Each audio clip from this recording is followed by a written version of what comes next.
a look outside of War Memorial Stadium as the clouds were rolling in throughout the day and throughout the evening tonight. And welcome to War Memorial Stadium for the final game of championship weekend. It's the 3A state championship game between the Charleston Tigers and the Booneville Bearcats, and it is going to be a dandy of a game. The rain still coming down a little bit of mist coming down over War Memorial Stadium as we get ready to start this 3A state championship game. I'm RJ Hawk along with Bobby Swafford for today's game.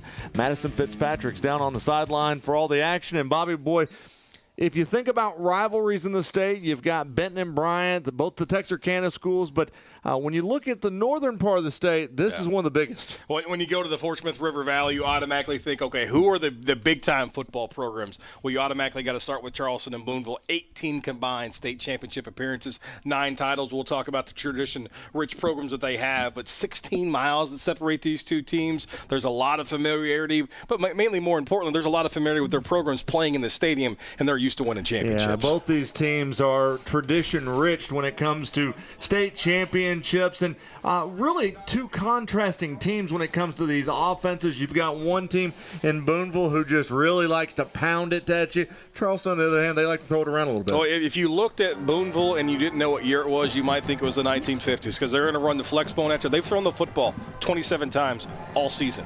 They're not going to wow you with misdirection. They are going to run right at you. If you don't stop the fullback, they're going to run the fullback at you every time. So they got to find a way to stop the running game for Booneville, but obviously that's easier said than done. Well, let's look at how both these teams got here. We'll first start with those Booneville Bearcats, and interesting matchups along the way. You know, they took on a Junction City team that traditionally is used to being at the state championship game. They got through Junction City, then they moved on to Smackover, got the dub there, and that Smackover game, Bobby, that was a big game. Yeah, that was the game when they really put everybody on notice because they had to go on the road to Smackover and hang 60 on the Buckaroos, then get back on the bus the next week to go to Osceola, a team they played in the 2018 state championship game. They found a way to obviously win that football game, and then last week they had a slugfest with Melbourne. They just had to grind it out. The Bearcats were undefeated. A lot of people thought that it was going to be Melbourne here in the finals, and Booneville got the better of it because of the ground game in the second half. Yeah, that last week's game between Booneville and Melbourne was one of the classics in the playoffs throughout this year. On the other side, with the Charleston Tigers,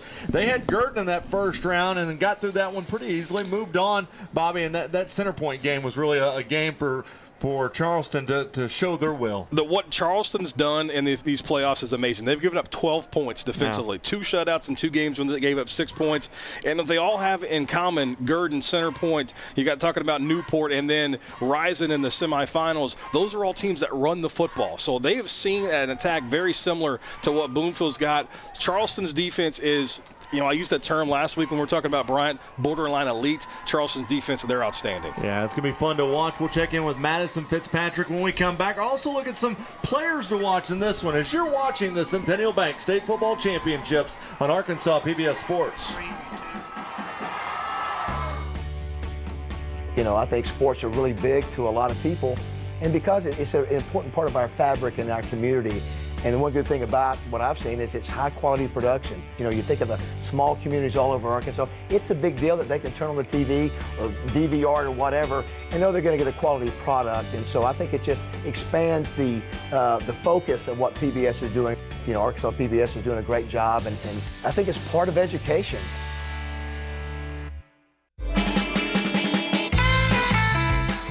What makes a dairy bar different from other food establishments? Here in Arkansas, it describes a whole selection of restaurants we love. It's a location that serves ice cream, burgers, or hot dogs, some having been in existence 50 years or more. Come travel with me on a culinary itinerary of Arkansas dairy bars. Download the PBS video app or watch online.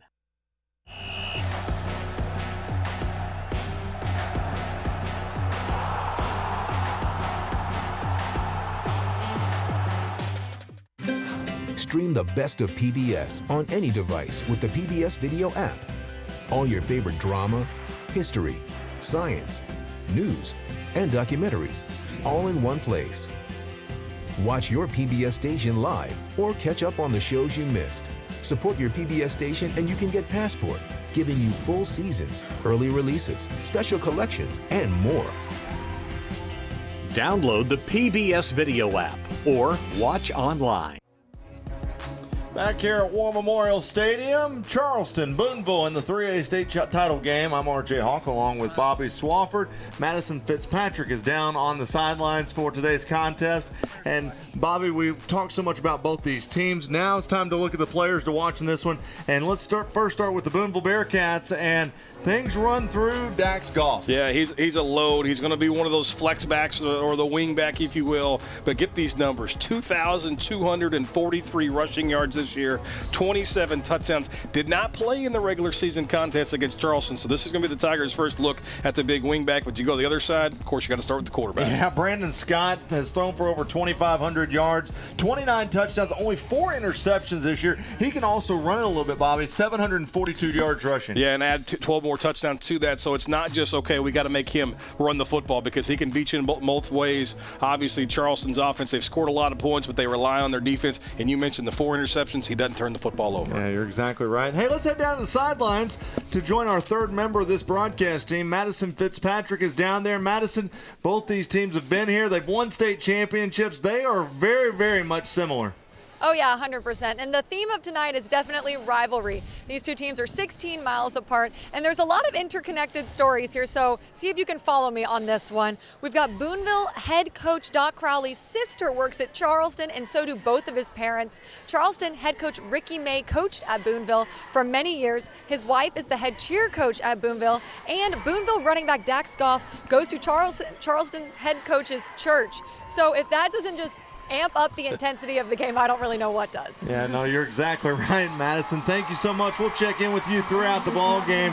As you can see in the background, Bobby, the weather it's let up from what we saw earlier in the game, but you've still got a nice little mist coming down. Yeah, if you look at the weather we've got today, this is perfect Booneville weather. Yes. So if you had to put it to a T, they were hoping the rain's going to keep coming. It's supposed to clear out. Hopefully it clears out. And, of course, Charleston, who's going to throw the football. But, you know, more times than not, Booneville football, it's all about, when the grass turns brown, the Bearcats go to town.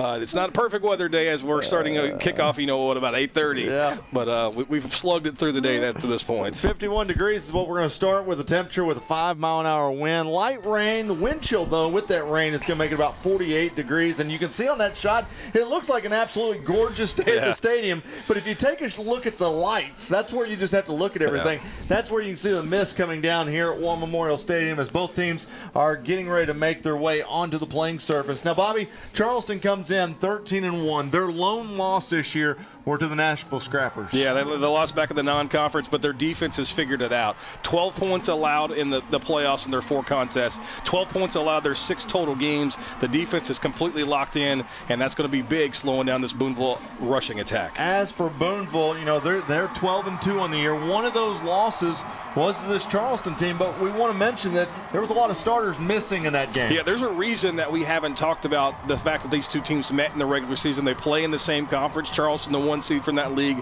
Booneville, 2, because up to 10 players did not play in that contest for the Bearcats. 8 starters, including all 3 linebackers. And so that game is really not a good litmus test. It's not a really good measuring stick, if you will, about what we're going to see tonight. Let's look at these keys to the game. And really, we talk about the rivalry. You don't want to make that the main sticking point of this state championship game. But for Charleston, they got to stop that inside run. Yeah, it all starts really with that flex bone offense with the fullback, Cody Elliott. He leads the team in rushing attempts, 190. He had 25 carries in the second half last week against Melbourne. Those Bearcats couldn't stop the fullback dive, and so they just kept giving it to Cody Elliott up the middle. 12 rushing touchdowns in the playoffs for the Booneville fullback. And for Booneville, they got to not allow for Charleston to get in a rhythm of any sort. Yeah, they've got to find a way to get Brandon Scott off the spot, if you will. We talked about his passing yards, 2,500 yards through the air. He can beat you on the run, but you've got to be able to force him out, get a little pressure, get him uncomfortable, and try to make him throw on the run while maintaining your rush lanes. Well, both teams have made their way onto the playing surface here at War Memorial Stadium. The Charleston Tigers wearing their all black uniforms trimmed in white, and in gold with white numerals, black helmets, and then on that other side, the Booneville Bearcats. They've got that all-white uniform, and boy, you look forward to these type of rivalry games. We saw it in the 2A game when you had a Hazen team that was really good, and that rivalry game is always fun. But when you see it in a state championship, that's where it's the best. Yeah, it's crazy to think about. These two teams have played in so many championships. We talked about the 9 combined titles, and here they are meeting for the championship again. We thought it was going to happen back when Ty Story was in high school. Of course, the Tigers won back-to-back titles. We thought it would be a Booneville-Charleston championship, but didn't see it that year. But now the two rivals from the River Valley have a chance to duke it out for the final football championship handed out this season. So the kicker is going to be Brighton Ketter for Charleston. As back deep, they will have Trace Hull, Cody Elliott, and Dax Goff standing by for this 3A state championship kickoff. Glad to have you along. I'm RJ Hawk along with Bobby Swafford, and the football's in the air. It's championship time in Arkansas. As bringing the football up for Booneville will be Cody Elliott. And Elliott bobbled it briefly, but he'll bring it out past the 15-yard line, takes it out to around the 18, and that's where Booneville will have it 1st and 10 as we start this Class 3A state championship. Well, I guess we're going to have to point it out. The playing conditions are going to have a huge factor in this, and especially in the kicking game. We see Elliott bobble the kickoff there. Now Booneville starts their opening possession inside their own 20-yard line. Peyton Tatum, the quarterback for Booneville, as they'll come back with that wing-back set. They do have wide receivers lined up, but they're usually used as decoys or blockers, as they'll hand it off straight up the middle and nowhere to go. That Charleston defense is going to stop it for a minimal gain. That time, Dax Goff taking it right up the middle. Yeah, that's where it's going to be the most important. And there we see Dale Smith, 78, the big notes tackle, who makes the play. Can they control the gaps on either side of the center? That's going to be really big for Charleston. Cody Elliott, the lead back in the backfield, in motion was Dax Goff, but he'll turn things around, and looks like they're going to reset the offense. Yeah, they're going to see a lot of that check with me with the Booneville offense as they send a man in motion. This time they flip it out to Goff, and Charleston does a great job of maintaining contain and making the play in the backfield. Number 2, Reish Mareshka makes the stop for the Tigers, and this is what Booneville cannot find themselves in, 3rd and long. This is a team that's all about 3-4 yards a pop. This time now they're going to be facing 3rd and 11 after the great play on the perimeter by Mareshka. And, this is a team that, they live and die off that 3 yards in a cloud of dust. Right. When it gets to 3rd down and 10, that's kind of no man's territory for this Booneville offense. Wingbacks set off of each side as Elliott's the lead back in the backfield. Goff in motion. They're going to hand it to Elliott straight up the middle. He'll get it out past the 25 to the 26-yard line, and that's going to bring up 4th down after he got a good chunk of yardage that time. Got about 7, but it'll be 4th down. Yeah, that's what Booneville needs on 1st and 2nd down as they trot the punt squad out there. If Charleston can win 1st and 2nd down, they're going to have a really good chance of winning this football game, because they try to make a Booneville team one-dimensional, make them throw the football, and when your starting quarterback has 215 yards through the air through 14 games, obviously that's not your forte. So Booneville's going to be on to punt. As the kick is away, take a low kick, and it'll be picked up by Charleston and out past the 20 or 35 to the 37-yard line. That's a big stop to start this contest for the Charleston defense, which we expected. That's the strength of them, and now we'll see what they can do offensively as they trot out onto the field. And this is going to be our first look at Brandon Stott, the quarterback. 2,500 yards through the air, 740 on the ground, 41 combined touchdowns. He's number 12. He's going to lead things for the Tigers. So they'll have it 1st and 10 from the 37-yard line. They'll stack 2 wide receivers on either side of the formation with a 5th receiver tight to the formation on the right side. Moving out, that's Brevin Ketter. Here's the shotgun snap. He's going to look to go big ball. Down across the middle of the field. Got a man. That's out to Brighton Ketter, and Ketter's going to take it into Booneville territory at the 46-yard line. Yeah, the Booneville bench was saying the ball came out late, but the officials don't agree. 43rd catch of the season already for Ketter. Came into the contest with 550 yards receiving. So it's a first down. The first first down of the ball game is worth the 9:40 mark in the first quarter. And Charleston will light it up at the 46-yard line. Here's a look at that last play. And he had great time in the pocket. Yeah. Really no pressure, and right across the middle of the field, was able to find Ketter. Here's a good look at the ball's coming out between the legs. Well, you can't ever tell if the ball actually goes to the ground from that angle. It looks like we may have our first review. You know, we haven't had many reviews throughout the last weekend or this one. That's right. Had one in the first game today, and it looks like they're going to review this one. So this early in the contest, all plays are reviewed, but they're not necessarily going to be stopped and buzzed down. So Booneville goes ahead and takes the timeout to see if this one, and they use their challenge. You only get one challenge, and they're obviously going to roll the dice early. 9:34 left here in the first. So we're going to take another look at it right here. And so the ball's definitely loose. Does it ever touch the ground, though? I think, yeah. I mean, you can kind of tell where he's reaching. I think it was trapped to his calf. Yeah, I mean, you can just never see a clean look on the ball on the ground. And obviously that's what the officials in the replay booth are looking for. Does the ball actually make any point of the ball? Because clearly he doesn't have possession. If they think any part of the ball touches the ground, it's going to be incomplete. And I think that's a good indication right there. You see number 5 for Booneville, Dunn Daniel, come in waving his arms. He thinks he's got a good angle. That's an incomplete pass. But again, we got to have clear and obvious video evidence that ball touches the ground. And let's not forget, the officials said that it was a completed pass. Yeah. And so if anything, they're going to they can sit here and say that, you know, they don't have enough evidence and it'll stand as a completed pass. Yeah, it's clear the ball is loose. Now the question is, does it touch the ground? And I don't think we have a clear and obvious angle, because if he caught it between his legs, that's going to be like the catch of the year, by the way. Because I think it looks like his calf was the one where it trapped it, and then he kind of secured it with his calf. I mean, you automatically watch this and you assume, okay, this is an incomplete pass, but you can't assume. Yeah. You have to have clear and obvious evidence, and I don't know from the replays that we've seen. I'm not sure this is going to be overturned just because I don't think there's evidence to do so. Yeah, I agree. Looks like we've got an answer.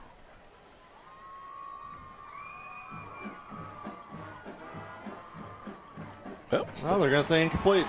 Okay. I mean, so that's what the eye kind of tells us.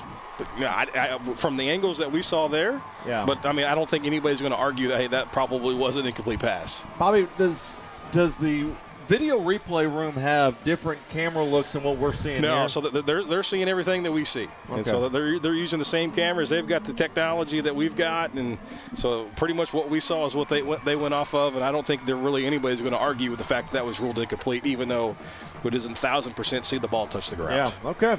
So that'll now make it 2nd down and 10 from the 37-yard line. Scott's going to roll out, sidearms it, has his receiver that time hooking up with, looks like it was Brevin Ketter, and Ketter's going to take it out to pass the 40-yard line to the 43. I'm really interested to see how Booneville handles this spread attack. Watching last week's semifinal matchup with Melbourne went 5 wide a lot of the times and tried to get receivers coming across the middle, maybe deep over routes or drag routes. We'll see what Booneville tries to do to counteract that, or if Charleston tries to take advantage of the middle of the field. Stacked receivers on both sides of the formation as they fake the handoff on the jet sweep, and it's going to be Scott keeping himself out past the 45-yard line. And he'll take it down to the 43. And so that'll be a first down as Charleston takes it into Booneville territory. Yeah, we saw Booneville's defense really spread out there with the 5 receiver set. There was really nobody in the middle of the field. And once they faked the speed sweep on the motion, there was a lot of open spaces there for Scott. And he made a big play. And like you said, RJ, they're already in Booneville territory. Clock is rolling at 8:50 and counting. As Scott's going to have 2 wideouts on the near side, and they're just going to hand it off. This time it's Ketter. There's a penalty flag down at the 41, and Ketter's going to take it out past the first down marker, but hold everything, because usually where those penalty flags come in, that's an indication of holding.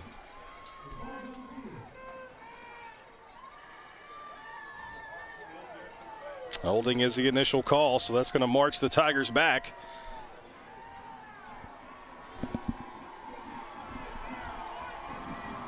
And you can see right there on that, I believe that time for Charleston, it was Brighton Ketter who just had the outside leverage on the shoulder pads. And so that'll back them up, and it'll be now a first down and 18 because it was a spot foul. Yeah, that's a good look at Coach Doc Crowley there, wearing the all black, the hands on his hips. You know, of course, these two teams know each other so well. Let's find a way to play chess. And, you know, we didn't really talk much about the head coaches. Ricky May for Charleston is in his 4th year, 36-12. And then for Booneville, Doc Crowley is 35-7 in his 3rd year. So it's first down and 18 with the ball at the 49-yard line. Scott going to roll left, trying to find something, and is just going to throw this one away. Smart move that time by Brandon Scott, who, by the way, is a 3-year starter. Yeah, nice job by Scott there. He avoids the initial pressure, rolls out, but he rolls out the opposite of the direction of all of his receivers. So when he rolls to his left, there's nobody on that side of the football, nobody really between the hash mark and the sideline, so he wisely just throws that one away, but now 2nd and long because of the holding penalty. Ball is in Charleston territory at the 49-yard line.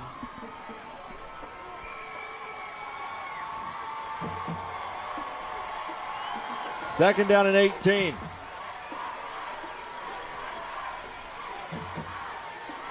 Screen. Great job to set that one up. Yeah, this time it's Ketter going off the right side, going out of bounds, and got a chunk of yards that time, as he'll only be about 2 yards shy of the first down. Yeah, that was really nicely set up there. Booneville rushers have to recognize that they weren't being blocked. They were let go on purpose. And a nice job by Scott just to dump that off to his running back, Ketter, who had 21 catches coming into the contest, and now it's 3rd and manageable. That ball did get punched out there at the end, though, by Dax Goff. Yeah, Goff is a man amongst boys, just the body size of Goff. 2,200 yards rushing and leads the team in tackles. Yeah. 3rd down. Here's a handoff. Nice running lane. Stays on his feet all the way down the 20-yard line. That's why that screen, RJ, was so important. It puts you into a 3rd and manageable, so you can't say, okay, they are going to run the football, they are going to throw it here, and they go to a simple lead play. And this big first down there for the Tigers. Yeah, Brevin Scott is hard to take down. You know, he combined for over 1,000 all-purpose yards.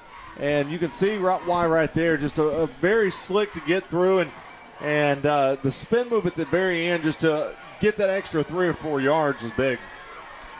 So now it's 1st and 10 with the ball at the 20-yard line. Scott lined up in the shotgun as he'll roll left, going to look back to throw right.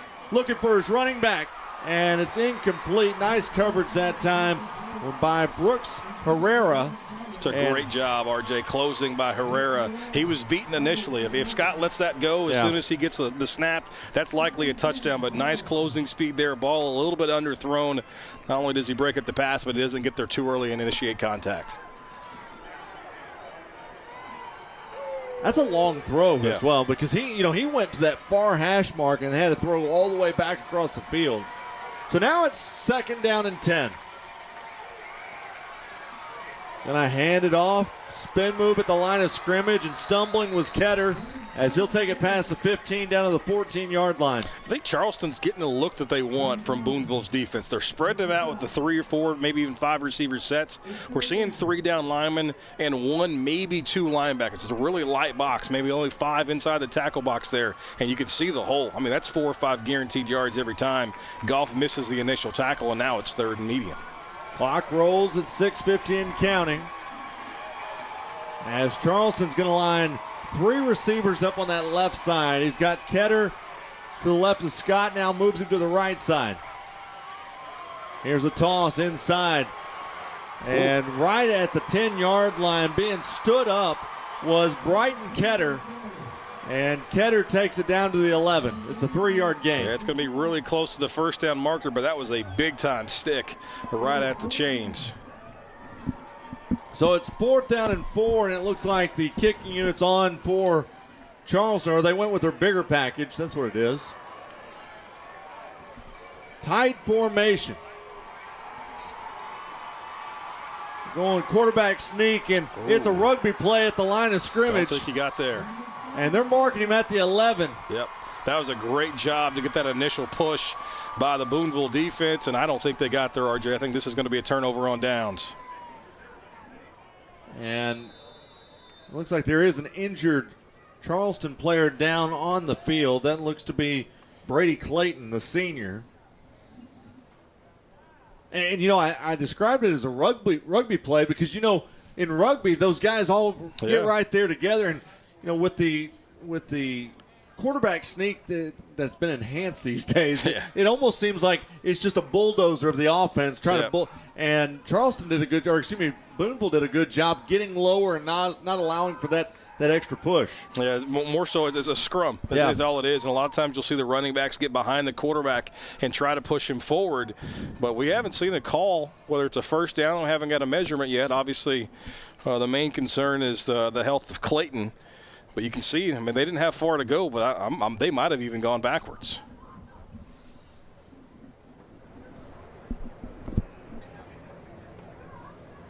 Well, as he's being tended to on the turf,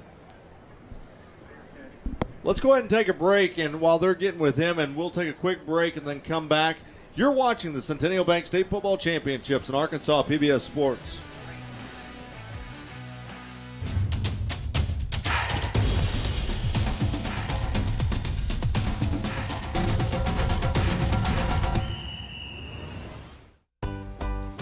Hi, I'm Jay Schwanke, the host of Life in Bloom.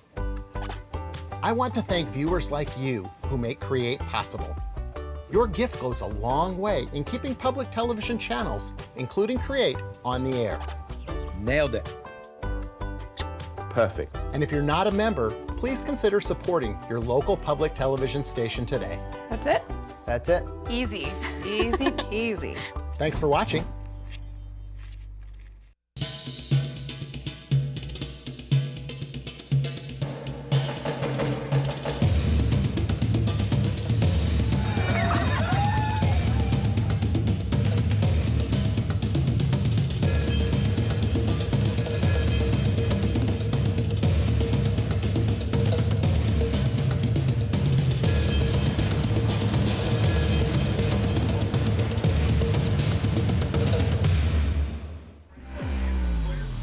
Back here at War Memorial Stadium as Clayton was able to get off the field with some help, and now it was a turnover on downs after the official measurement, and Booneville's got the football and nice running lanes up that right side. That time for Booneville, it was Cody Elliott.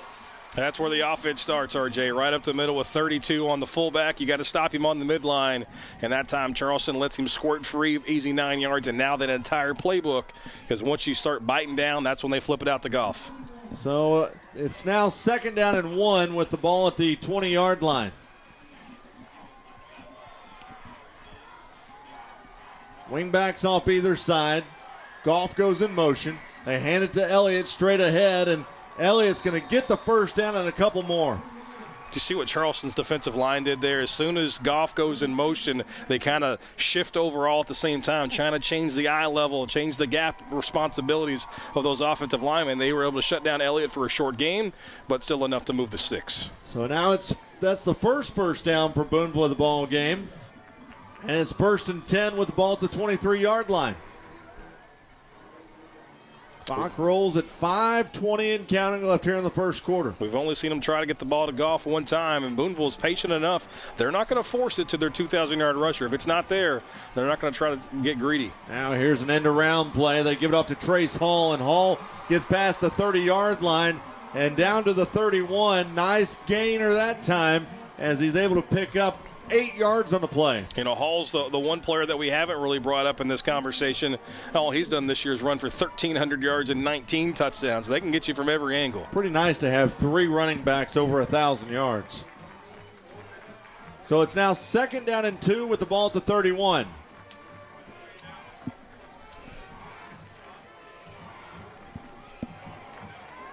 Wingbacks off each side, and there goes Goff. They hand it to him for the first time, and he gets submarined right at the line of scrimmage. Yeah, it's going to be really close, Bobby, but I think he's going to be right there at the first down marker. Yeah, golf is a lot bigger frame than you normally see in an offense like this. Normally you see those short, squatty running backs, more fullback type.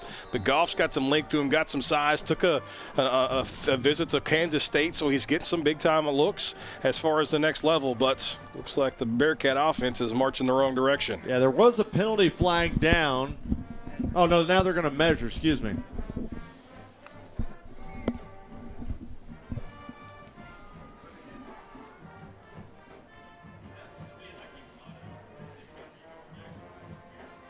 So this is a big opportunity for Booneville, not only to keep their defense on the sideline, they need to help try to flip field position. They need to pick up another first down or two just to get a little breathing room and not allow Charleston essentially to start a drive on their side of the 50. So it was about a half-yard shy of the first down, so that's going to bring up 3rd down and 1 with the ball at the 31-yard line.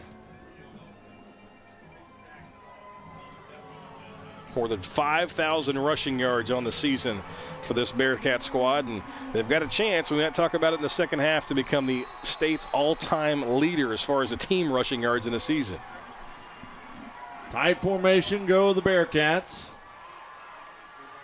They're going to hand it off, and he'll be able to get the first down and a little bit more. That time running the football was Elliott, and Elliott gets it out past the 35-yard line to the 36, and it's another Booneville first down. Yeah, the fullback Cody Elliott came into this contest with 190 carries, and a lot of them are kind of like that, 2-3 yards. He's all about making the defense collapse onto him, and that opens up things on the perimeter. So it's 1st and 10 with the ball at the 35-yard line as we're under 4 minutes to play here in the first quarter. Goff comes in motion. They're going to hand it to him off the right side. And he'll be able to get it out past the 40-yard line, takes it out to the 42. And that'll bring up 2nd down for Booneville. So what you see there, RJ, it looks like there's a lot of moving parts. That's an off-tackle play. Yeah. You just hand it to the wingback coming around. You've got a lead blocker right in front. He looks for daylight, and he throws it up in there and gets 7 yards. So it's 2nd down and 3. As Booneville's got the football. And now we've got penalty flags down as jumping into the neutral zone for Charleston. It was Roy Hudson. That's where they kind of lull you to sleep there. They run the speed sweep, they run the quick handoff, and all of a sudden they go fake snap on you, and you get 5 free yards and a first down. Still about 5 yards away from entering Charleston territory. The first really good drive. Obviously, they've only had the ball one other opportunity, but you can tell the Bearcat offense starting to get a little momentum. And the quarterback, Peyton Tatum, takes it around that time. He wants in on the running action as he'll take it into Charleston territory at the 45-yard line. You know, a lot of times you see this offense, the quarterback's a huge part of the run game. Yeah. If any of you watch the Army-Navy game, the Navy quarterback runs it more than anybody else. That's not really the case here for Peyton Tatum. Only 305 yards on the season rushing the football for the Booneville quarterback. So he's more of a distributor. But sometimes if you leave it wide open, he's going to take advantage, picks up 8. 2nd down and 2 for Booneville. As they give it to Elliott straight ahead, picks up the first down, and 2 yards past the marker down to the 41-yard line. So this Booneville offense is all about grinding out time, grinding out yardage, churning up the clock, because guess what? If you don't have the ball, you can't score. Yeah. And if it takes them 25 plays in 12 minutes, so be it. It's probably more to their game plan than it is to score in 2 plays. So it's 1st and 10 with the ball at the 41-yard line. Right now, Booneville has collected 50 total yards of offense so far in this one. Wingbacks off each side, and now the quarterback, Peyton Tatum, looking back to the sideline to get a new play. They're going to have to hurry. Play clock's running out, and they're going to burn a timeout. So that's their first charge timeout of the ball game, as Charleston's got a little bit of momentum, a lot better momentum this time for Booneville than they'd had on their first drive. But before we talk any more, we got to bring in the 3rd member of our broadcast team, as Madison Fitzpatrick's on the sidelines. And Madison, Cody Elliott, he's kind of done it all so far for Booneville. Oh, yeah, and Cody Elliott, described by his coach, Ricky May. Ricky May said, there's not a better, tougher kid out there. He said he's got a chip on his shoulder, and he uses that to his advantage. And he said that's kind of what his team is all about. He's got a team comprised of a lot of undersized kids who give Booneville football all they have. Thank you, Madison. As we've got 2:04 left here in the first quarter. Scoreless ball game here in the 3A state championship game between Booneville and Charleston. Cody Elliott wasn't even expected to be the starting fullback for the squad coming into it. You think about of all the tradition that Booneville's had through the years, and it always generally starts with a kid named Ray. Yeah. And this year, Rylan Ray, who's an all-state, all-conference fullback coming back, gets hurt in the first game of the season, and he's out for the year. And now they've got to go to an undersized fullback like Madison's talking about. He's maybe 5'7", maybe 150 pounds, talking with Coach Crowley this week, but he says he's willing to just take the handoff after handoff. And I mentioned it during the opening. He had 25 carries in the second half last week. 1st and 10 for Booneville as Goff comes in motion. They fake it, the handoff to him, and Tatum decided to keep it himself, and he'll get back. Maybe he lost a yard, but for sure got back to the line of scrimmage. Yeah, there just wasn't much there. They did a nice job of swallowing up Elliott at the point of attack, so he pulls it and tries to run the option with Goff, and he's just gobbled up on the outside. Nice job. Looked like it was 62 Hunter Little who made the play. So that brings up 2nd down and 10 for Booneville. As there's some changes on that offensive line. Checking out of the ball game for Booneville was Brooks Herrera. Checking in was Jace Washburn. Wingbacks off each side. Gonna hand it on the end around. Gave it that time to Trace Hall, and he has nowhere to go. Really nice job by the Charleston defense to just stretch that one out, and now a late flag comes in. Bobby, I almost wonder if that was a late hit out of bounds. The official was having a hard time getting the penalty flag out of his pocket as he's on the sidelines, and I don't think it helped that the Charleston football team was right there in his ear either. After the play, unsportsmanlike conduct against the offense. 15-yard penalty. It wasn't a late hit. It was an unsportsmanlike conduct penalty on Booneville, and so that's going to back them up. That's not what they want to do here on 3rd down. Yeah, they've really got something going with this drive. 9 plays, 48 yards on the plus side of the 40 going in, and all of a sudden now you've got an unsportsmanlike conduct penalty that's going to march you back, and now it's going to be 3rd and 25 for an offense that doesn't throw the football. So unless you hit something big on the ground game, this drive looking like it's going to stall out near midfield. So that'll take the ball back into Booneville territory at the 44. 1:16 left here in the first quarter. We've got a scoreless ball game here in the 3A state championship game. 27 pass attempts all season long, RJ, so they're not a team that likes to be behind the chains or even attempts to throw the football very often. That's less than 2 per contest. Goff comes in motion. They're going to hand it to Elliott. Now we've got a whistle and a penalty on the far side. It's going to be against Booneville, a false start. Receiver got a little bit of a head start there, Herrera. Dead ball. False start on the offense. 5-yard penalty. Repeat 3rd down. So they just keep going backwards for Booneville. That is now their 2nd penalty. They've acquired 20 yards of penalties so far in this one. Really promising drive, just shooting their own toes off with back-to-back miscues. 3rd down and 30. As they're going to hand it off to Elliott straight up the middle. He got 4, maybe 5 yards, and they'll bring up 4th down.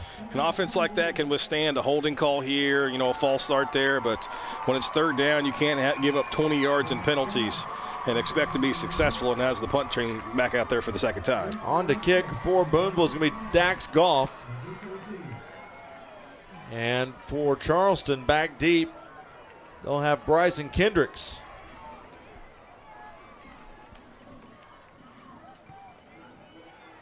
Also back deep for Charleston is Reese Marechka.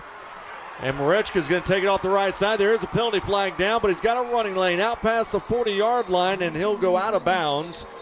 Out past the 45 to the 47. Nice job setting up the wall to their sideline as Charleston, but there is a flag, and more times not on special teams. That means that one's coming back. Flag is down at the 23-yard line. It'll be a spot foul with 28 seconds left. During the return, blocking the back against the receiving team. 10-yard penalty from the spot of foul. First down. So there it is, blocking the back, and so now Charleston's going to have their drive deep in their own territory. So instead of starting that drive at their own 47, here's going to be a good look at it. And right in front of the officials, right there. You can see the guilty party, 14 in the middle of your screen. And that's instead of the 47, that's going to go all the way back to the 14. So 33 yards of field position lost because of that miscue. So it's going to be 1st and 10 with the ball at the 14-yard line. And 28 seconds left here in the first quarter. Brandon Scott in the shotgun. Going to look to throw. Throws the tunnel screen, and it's got nothing working as Titan Jones caught it, but he went backwards to the 10. It's a great job by 7 Trace Hall to recognize the attempted screen there and just blows it up behind the line of scrimmage. And now a drive that was already going backwards because of the penalty is now behind the chains as we're ticking towards the end of period number 1. Yeah, that's going to do it. So as we end one quarter of play, we've got a scoreless one in the 3A state championship game. Booneville 0. Charleston 0. You're watching the Centennial Bank State Football Championships on Arkansas PBS Sports. Since 1999, we've been with you every step of the way. From your first savings account, to graduation, to your first home. Centennial Bank is here to walk with you into the future. Though we've grown, Arkansas is still our home. We're still local bankers invested in our communities, here to help you however we can. Thank you for being a part of our journey. We'll be here when you need us. Centennial Bank, member FDIC. Broadcast of this championship game is made possible by the Electric Cooperatives of Arkansas. Over 2,500 team members across 17 local electric distribution co-ops, powering homes, farms, and industries somewhere across Arkansas. We are the Electric Cooperatives of Arkansas. Power and people. Local broadcast of Arkansas PBS programming is made possible in part by Community Bakery. Scratch-made breads, pastries, cakes, treats, and locally roasted coffees. Served daily at 2 locations in Little Rock, 1200 Main and 270 Shackelford.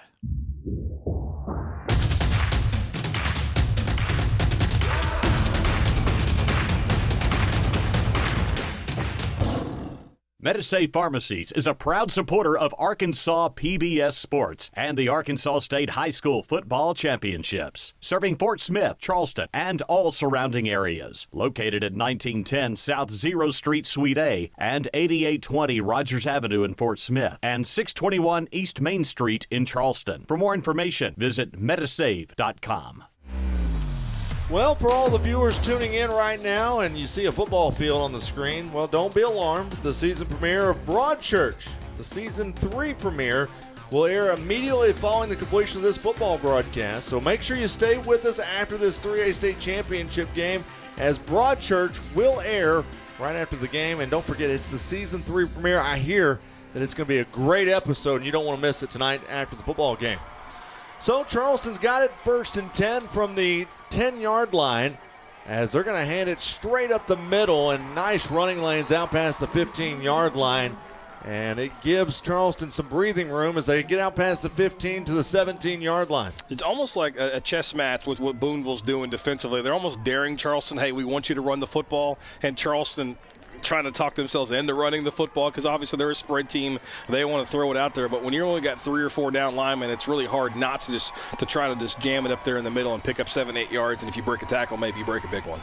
3rd down and 7 with the ball at the 17-yard line, as Charleston will have 3 wide to the near side, as Ketter will be split out wide. Now Scott going to look to throw. He'll step up. Going to run with it. Out past the 20. Stays on his feet. Gets the 1st down. All the way to the 26-yard line. That's a great job by Scott. You can see just the strength right there to break the initial tackle, because if he doesn't get through the first would-be tackler, that's a 3 and out there for Charleston's offense, but he keeps the offense on the field, breaks the tackle. They were trying to get the motion running back out of the backfield on the wheel route. You can see him there on the far side of your screen, but a great job by Scott. Sheds that tackler, picks up the 1st down. So it's 1st and 10 with the ball to 26. 4 wide in the formation with Ketter Lined up to the left of Scott. Scott going to look to throw. Trying to go big ball down the middle of the field. He's got a man that's almost intercepted, threw it behind his intended target. Trying to hook up that time with Titan Jones. Yeah, just too far out there. Just couldn't get enough on it. The flags really aren't flying here at War Memorial Stadium, so not much wind. Just not near enough arm strength to get that out in front. He had a step on the defender, just underthrown a touch, and a great job by the defender to adjust and break that one up. And you can see right here on the replay is he put a lot into it, just threw it back behind his receiver. And boy, if he throws a little bit shorter right there for Booneville, I believe, Bobby, was that Matson that was on coverage? But either way, here's a running play straight up the middle. Nice running lane, still on his feet, out past the 30, and taken down at around the 23-yard line. That's what I'm talking about, RJ. Brevin Ketter there, and sometimes it's just hard not to take that initial dive right up the middle, and that time he pops it for a big one, and the Tigers are knocking on the door of the red zone again. Yeah, Brevin Ketter that time exploded like a rocket right up the middle, and so they've got the 23-yard line. Deep into Booneville territory as there's 4 wide in the formation. Scott going to look to throw. Scott steps up in the pocket under pressure. Now he's going to roll right, directing receivers. Has a man right at the first down marker. That's going to be at the 13, and that might be just enough for a first down. That is a great job by Sebastian Ganoa to realize the scramble rules. If your quarterback scrambles out, you either go deep or you come back to your quarterback, show your numbers, show that you're open, and a great job by Scott to put it on him right near the first down marker. They marked him a yard outside or inside the line to gain, so it's 2nd down and 1. They give it to Ketter. Ketter's going to run with it out past the 10, and he'll take it down to the 6. Goff finally tracks him down, but Charleston's got a 1st and goal now, and they're starting to attack all levels of that defense. They go up the middle for the big play, and now you can see they're trying to test the perimeter. So it's 1st and goal for Charleston. Clock rolling at 10:25 and counting. As they'll send 2 wide receivers to the right side. Ketter lined up behind Scott. They're working out of the pistol.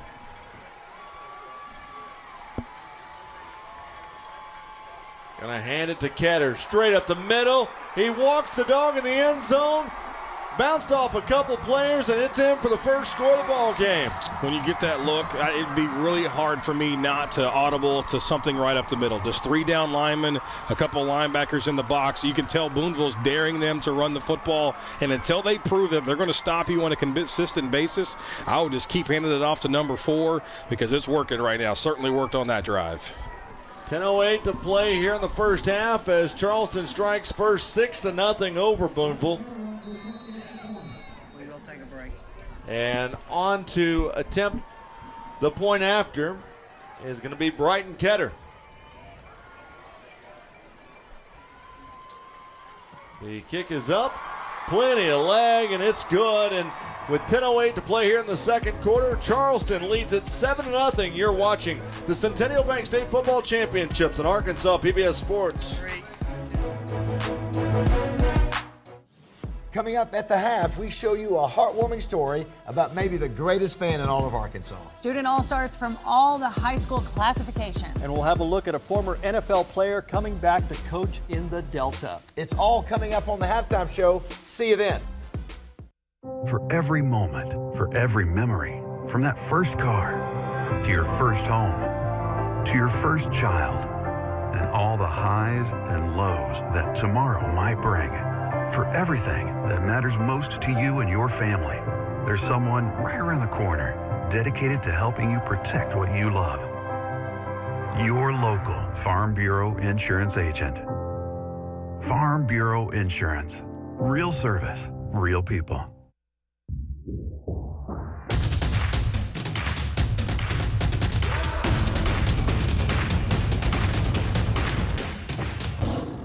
Medisave Pharmacies is a proud supporter of Arkansas PBS Sports and the Arkansas State High School Football Championships, serving Fort Smith, Charleston, and all surrounding areas. Located at 1910 South 0 Street, Suite A, and 8820 Rogers Avenue in Fort Smith, and 621 East Main Street in Charleston. For more information, visit Medisave.com. Okay, Frisbee, let's remember, it's 1 bark for true and no barks for false. Arkansas PBS is Arkansas's largest classroom. Bark! Frisbee didn't eat my slippers. Oh, Frisbee, how could you? No, I'm sorry, Miss House. I was gonna tell you, but it slipped my mind. Please don't let it slip your mind and donate to Arkansas PBS today. Bark! Arkansas PBS has the perfect keepsake for the game. Just download the photos from this contest, myarpbs.org/photos. Kai Caddy has done tremendous work over the last 2 weekends documenting the still images from these championship contests. Yeah, you know, and Kai's been doing it. You and I have been doing these games for quite some time. Kai's been out taking pictures just as long, and he takes some outstanding photos. So Charleston's going to kick it off with 10:08 to play here in the second quarter as Bryton Ketter's set to kick. They'll put a foot into it, and it is returnable as they'll take it at the 2. Bringing it up is going to be, I believe that's Trace Hall who brought it up. And Hall's going to take it out past the 25 to the 26-yard line. So Charleston's had some success running the football now. Brevin Ketter, 7 carries, 96 yards. We started to see the Booneville offense start to roll until penalties derailed their last drive. We'll see how they can if they can pick that momentum back up here in the second quarter. Of course, it's going to start with the fullback. See if they can try to incorporate Dax Goff and Trace Hall a little more on the outside. Are you a little surprised that Goff's not been worked into this offense a little bit more? No, because they don't force it. I mean, because they're gonna make you stop the fullback first, and then they try to open things up. Here's a handoff to Elliott. He's bottled up in the backfield. Going to lose a yard on the play and bring up second down. Great job by the interior lineman for Charleston. You see big 78 Dale Smith right in the middle. It's going to start with him. He recognized, didn't go with the play action fake to the speed sweep, and swallows up Elliott for a loss. Brings up second down and 11. It's just a great job of shucking the defender, and I guess we got to give credit to 14 there as well. Not on the roster, but he's number 1 in your hearts. Gerald Martinez. So it's now second down and 11. Fake the handoff. Quarterback Tatum keeps it himself. Takes down to the 29-yard line. 4-yard pickup that time for Booneville. I think from our vantage point right there was a really good look at what Charleston's trying to do. If Tatum keeps it as the quarterback and they start to run the option, they're shading him to the outside so he can't pitch it, force the quarterback to tuck it up himself, because you want him to try to beat you instead of letting Big 34 beat you on the outside. So it brings up a 3rd down and 7 with the ball at the 30-yard line. Hall goes in motion. They pitch it to him, and he is going to be swallowed up in the backfield. Coming up to make the stop for Charleston, it was Bryton Ketter. Making plays on both sides of the football, and that time they try to go toss sweep to the far side. He recognized it, got leverage to the outside, and made a great play, and now likely going to force another Booneville punt. On to kick for Booneville is going to be Dax Goff. And back deep for Charleston, you've got Reese Mercheka along with Bryson Kendricks. It's going to go to Mercheka as reverse. He's going to hand it off to the near side, but Booneville's right there to see it, and they give it off to Kendricks, who goes out of bounds at the 42. I want to remind everybody that's tuning in right now that if you're expecting to see Broadchurch, you are currently watching the 3A State Championship game, but the Season 3 premiere will immediately follow this game, and so you will be able to watch Broadchurch tonight following this game. I like what Charleston tried to do there with the special teams. They got Mareshka to try the reverse on the special teams. Low-risk play doesn't pan out. Now we'll see if they can do anything offensively. So here is Scott looking to throw, working right side under pressure. He was able to find a man that was Mercheka and just was not able to hook up. That'll bring up second down and 10. Booneville's doing a really nice job of of withstanding that initial pass rush, right? So Charleston, pass protection's okay, but Booneville's doing a good job of chasing Scott out of the pocket. Couldn't find his receiver. So that brings up 2nd down and 10, ball in the near hash. 7-0, Charleston leads Booneville.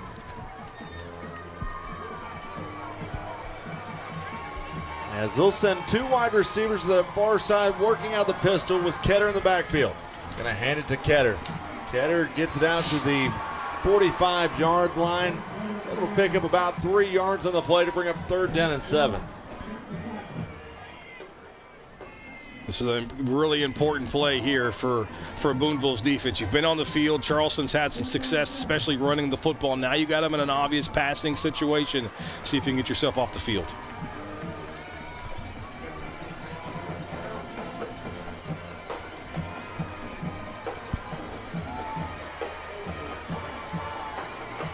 So 3 wide in the formation. And comes in motion, it's Mareshka. Mareshka works left side. Actually, I take that, yeah, it is Mareshka. So he'll go down at the 44. About a yard loss on the play, and it brings up 4th down. He's not going to get credit for the play, but Johnny Barnes, big number 50 for Booneville, blew that up. He took his offensive lineman and just chucked him into the backfield, and the receiver coming through on the speed sweep or the quick toss had to reroute, kind of had to loop it out a little bit and stand square and parallel with that line of scrimmage, and that allowed the rest of the Booneville defense time to get over, make the play, and force a punt. So back deep for Booneville will be Brooks Herrera, along Fake. with Trace Hall, and here comes a fake, and they're going to throw it downfield. One-handed grab down at the 35-yard line. How about that? Coming up with the one-handed grab was Bryson Kendricks. It takes some guts right there. We already saw one bit of shenaniganery with the fake punt, or the reverse on the punt, but you have your quarterback as the up back, and they fake it, and what a catch by Kendricks. The 21, the junior.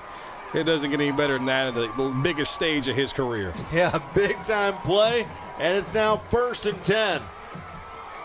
Gonna hand it off.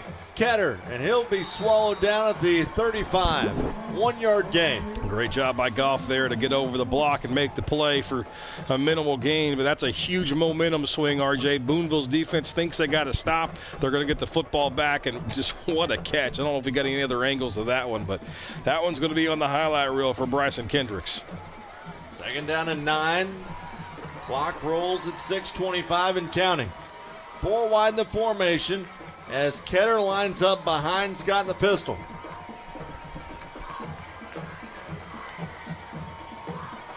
And I hand it to him, but we've got penalty flags down.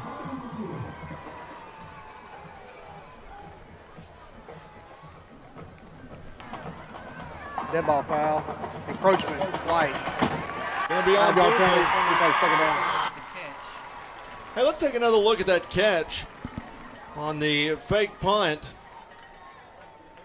Boy, look at that. Wow. Just extending out with one hand and is able to take it down to the 30-yard line. That is a big-time catch. Oh, that's great defense to recognize. Dax Goff right there. He recognizes the fake punt. He knows his responsibility, running stride for stride with the receiver.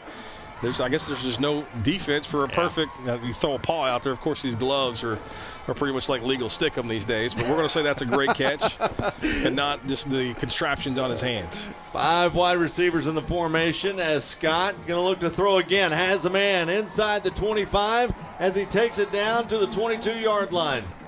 That's a great job by Scott just to look to his left. He had 3 receivers to that side, and nobody comes with Ganoa right there in the middle. And he just hits him for the little button hook and moves the chains. So now it's 1st and 10 from the 22-yard line. Sebastian Ganoa getting his first catch of the ball game. Boy, it would be a big momentum swing for Charleston if they can get this thing in the end zone. 5 wide in the formation as Scott's going to keep it himself. Out past the 15. Moving in and out. Bobbing and weaving. He takes in the end zone for the touchdown. Sometimes it just works out for you, RJ. They go quarterback draw. Booneville's bringing pressure from the outside. They just run right in between the blitzers, and he makes a couple of guys miss. And as you so eloquently put, a little hop here, a little step there, and he's in the end zone. So on to kick is going to be Brighton Ketter for the extra point. 5:13 to play here in the second quarter.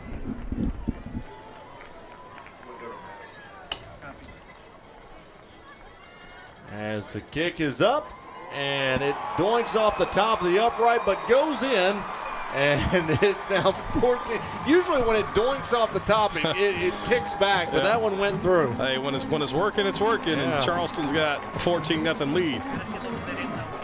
Let's head down to the sidelines and check in with Madison Fitzpatrick. And Madison, Brandon Scott is doing a lot of good things right now for the Charleston Tigers. Oh my goodness, yes, he's incredible. I don't know if you guys could tell, but from down here, he's just so athletic, and it was almost like he was a deer, just leaping over players. Like, he made it look effortless, he made it look easy, and he's doing great for his team right now, up by 14. Thank you, Madison. Hey, you got that rain jacket working. Is it still raining right now? It just started back up again. I know it looks ridiculous, but it's needed. It's picking up. You know what? You've got the proper gear for a rainy day here at War Memorial. We appreciate it, Madison.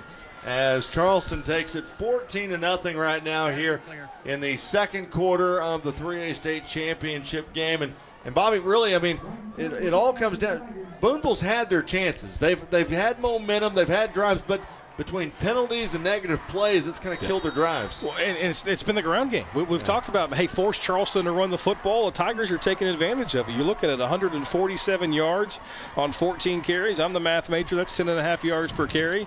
I mean, that's too much for Booneville. So they're going to have to move an extra guy into the box and try to force Charleston to do something other than run the football, because that's not a winning recipe right now for the Bearcat defense. Goff's got it off the kickoff as he'll take it out past the 20 up to the 24-yard line, and that's where Booneville will have it. 1st and 10 with 5:06 to play here in the second quarter. And there's still a lot of time left. I mean, we've got 29 minutes of game time. Booneville doesn't have to change anything. They don't have to come out in the spread. All it's going to take is one play popping, and they've seen, obviously, a number of big plays throughout the season. So Booneville's going to rely on Cody Elliott and Dax Goff, just that run game, and try to wear this Charleston defense down. So 5 minutes, 6 seconds remaining here in the first half as Tatum's going to be under center, going to hand it to Goff, and he has nowhere to go. That Charleston defense has come to play as that time on the tackle for Charleston, it was Roy Hudson. Yeah, they're not following the window dressing. A lot of times, if you haven't seen this offense, you see all the moving parts. You follow that. You got to follow your keys. And if you're a lineman, if you're one of those linebackers, you're watching the guards, because more times than not, the guards are going to take you to the football. And you mentioned it right there. Nice job by Roy Hudson to make the play. And again, Booneville is already behind the chains, 2nd and long. 1 yard loss that time, as they're going to hand it off straight up the middle, and the fullback has nowhere to go. Cody Elliott loses another yard. Yeah, Dale Smith just gobbles him up. I mean, he is playing on both sides of the center. He is essentially playing two gaps, the big 78 right in the middle of the Charleston defense. And when you've got a lineman who can do that against an offense like this, it makes your job so much easier as a linebacker, because you don't have to worry about those A gaps. Both shoulders of that center, you can play a little more free, play a little more aggressive. No, they didn't put heights and weights on these rosters, but 78's what you call, over in their part of the world, is a big old boy. That'd be a beef eater. That would be a bit, yes. It's 3rd down. They're going to pitch it right side to Goff, and he has nowhere to go. Coming up to make the stop that time for Charleston, that was Wiley Carroll. We talked about the size that Goff has. Wiley Carroll didn't matter, because he almost just straight went WWF style on him. And great stop. And again, 3 straight rushing attempts, minus 1 yard there for Booneville. The Bearcat offense, with the exception of the one drive that was stopped because of penalty, is going in the wrong direction. Look at that. I mean, that is what you call muscle and meat right there. That is all muscle. As a guy who used to fill a jersey about like that did, he gets some much-deserved airtime.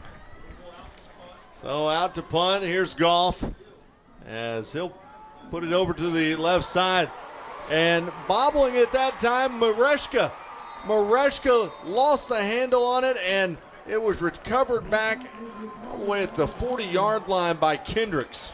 It's a great heads-up play there by Bryson Kendricks, and that time it actually pays off that Charleston had 2 guys back on the punt return unit. Of course, they tried the trick play earlier, but there Kendricks, now Johnny on the spot, he makes the great play on the fake punt, and now comes over and saves a near disaster for the Tigers by pouncing on that muff punt. As Madison said, the rain is starting to come down, and, looking up into the sky and that the raindrop was hitting you in the eyes, you often wonder if that had anything to do with the trying to field that punt. Here comes Charleston as they're going to hand it to Ketter on the end around. Ketter gets out past the 50-yard line, picks up the first down and more. Gets it out to the 47-yard line. That's Brighton Ketter. We've already seen Brevin, his twin brother, rack up 100 yards, and this time they go to Brighton, his second carry. Didn't have a lot of carries on the season, just 7 on the year coming into it, but that time a big gain, and now again Charleston on the Booneville side of the 50. It's 1st and 10. 4 wide receivers in the formation out of the pistol with Ketter behind Scott. Scott's going to look to throw. Scott has a man, but he one-hops him. Trying to hook up that time with Reese Mareshka. And so that'll stop the clock with 2:30 left here in the second quarter.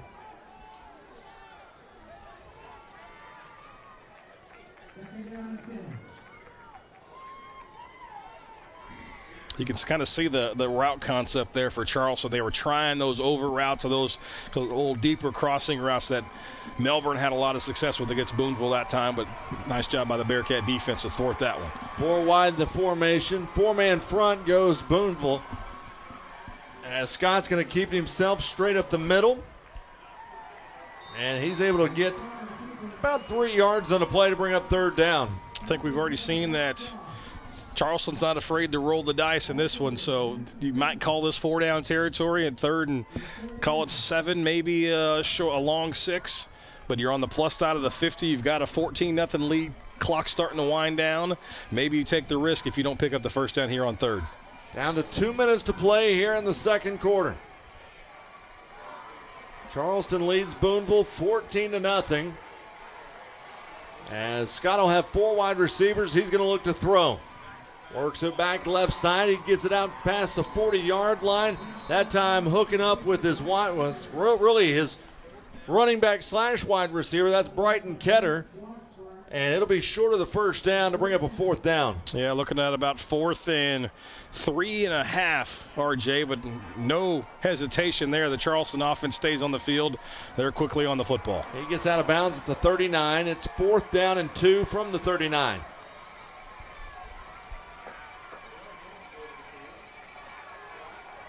Scott's going to work out of the pistol with Ketter behind him.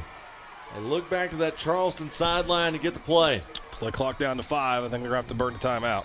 And they are going to do that with 1:45 left here in the first half as Charleston leads 14-0 over Booneville. Bobby, is there anything so far here in the first half that's kind of surprised you with this one? I think the fact that Charleston's been able to have so much success running the football, 16 carries, 162 yards, and they haven't been met with no resistance, but they've hit a lot of big plays, and anytime they've needed one. So like these type situations, the 4th and 3s, the 3rd and 5s, they've come up with the big play, and obviously Coach Ricky May decided I didn't show up to be runner-up. We've already seen a reverse on a punt. We've already seen a fake punt now. So they're all going to leave it out there. But I think that Booneville has got to get a big stop here. They don't have to necessarily get a stop and go down and score. There's a lot of time left. But the final 1:45 here for Booneville is huge because I don't think you give up another score and fall down 3 touchdowns. We talked about in the pregame, these two teams met back on October the 21st. And Charleston won 42-14 that game, but there were 8 starters for Booneville out in that one. And I think you're seeing the more competitive game right now with those starters back in. It may not say on the score, but it's not a runaway in favor of Charleston. So it's 4th down and 2 with the ball at the 39.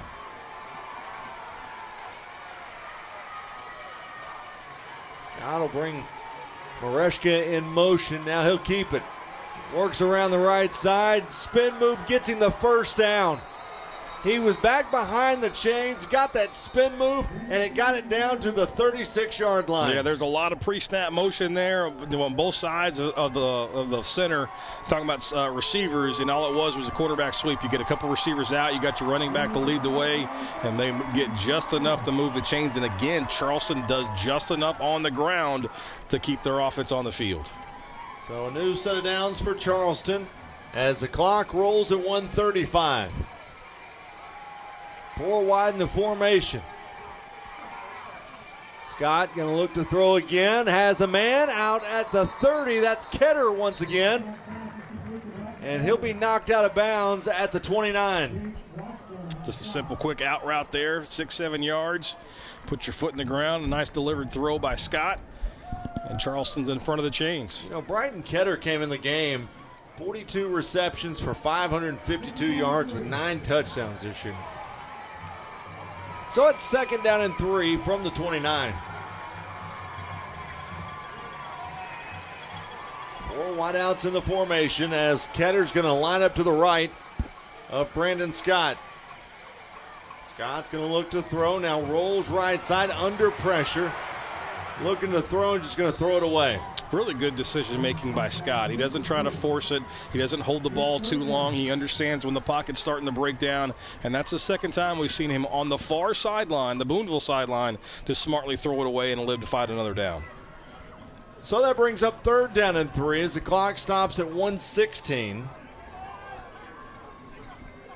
You know, total yards in this game, Bobby, Charleston has 231 yards of total offense. Booneville only 51 so far. Yeah, and all of that came on the one drive that was ended up stalling out because of penalties. And so the Charleston defense has had the answer for most of the postseason, and they've had it for obviously the first half tonight.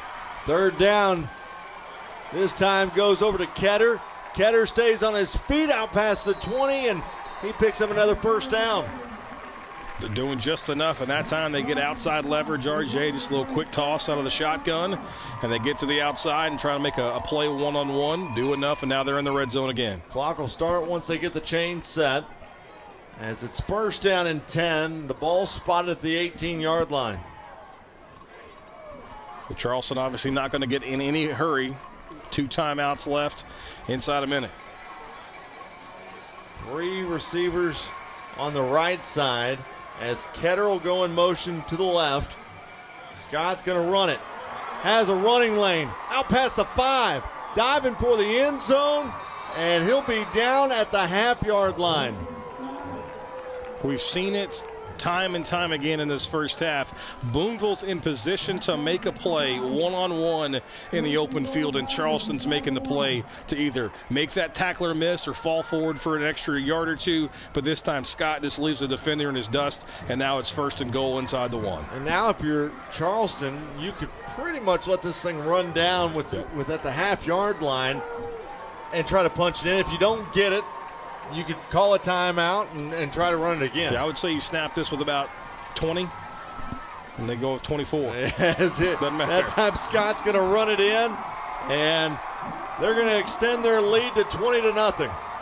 Really impressed with not only with the way that the offensive line for Charleston has blocked up the Booneville front, but what Scott can do with the football in his hands. We knew that he was a really good quarterback, 2,500 yards, but I think the 740 yards rushing he had into the contest probably a little undervalued because he didn't play in a lot of second halves. They blew a lot of teams out this year. Really impressed with what the quarterback can do with his legs. Bryton Ketter going to be on for the extra point.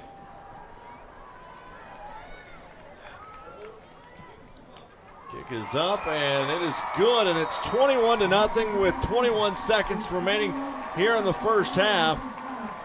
And now, you know, I mean, and look, I don't want to keep reverting to the past, but with the way the score was as lopsided as it was back in October, Charleston's saying, hey, look, we're able to do it, and they got their 8 starters right now. Yeah, so everybody's talked about, okay, the regular season didn't matter because Booneville didn't have all these players. Well, Charleston heard that too. Yeah. And they said, you know what, it does matter. The regular season does matter. We were the 1 seed for a reason, and they're coming out and showing it in this first half. They've been the more physical team, they've been the more dynamic team, and they've been the more gutsy team, obviously with the trick plays.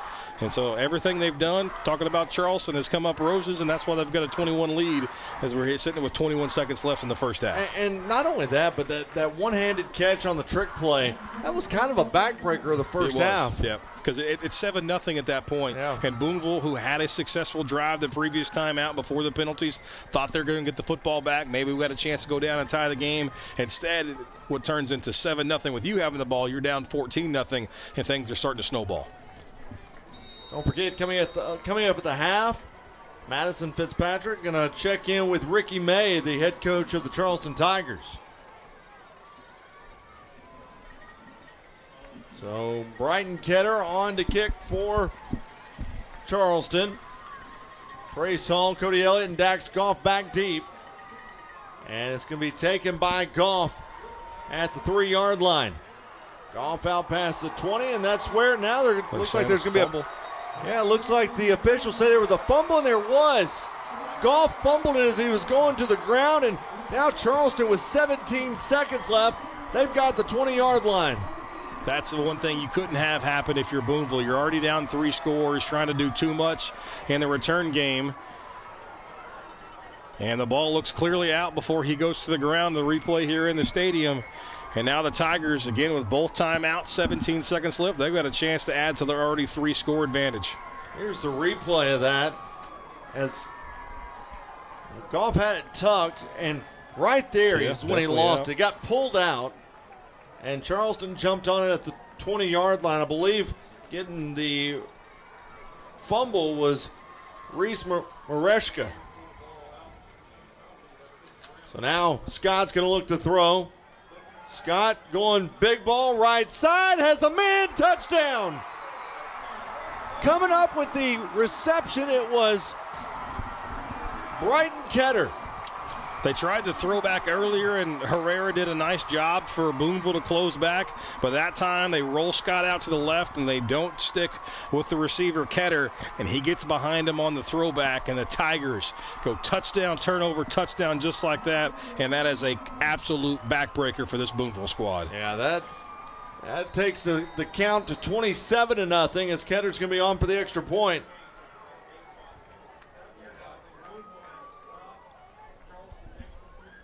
The extra point is up, and it is good.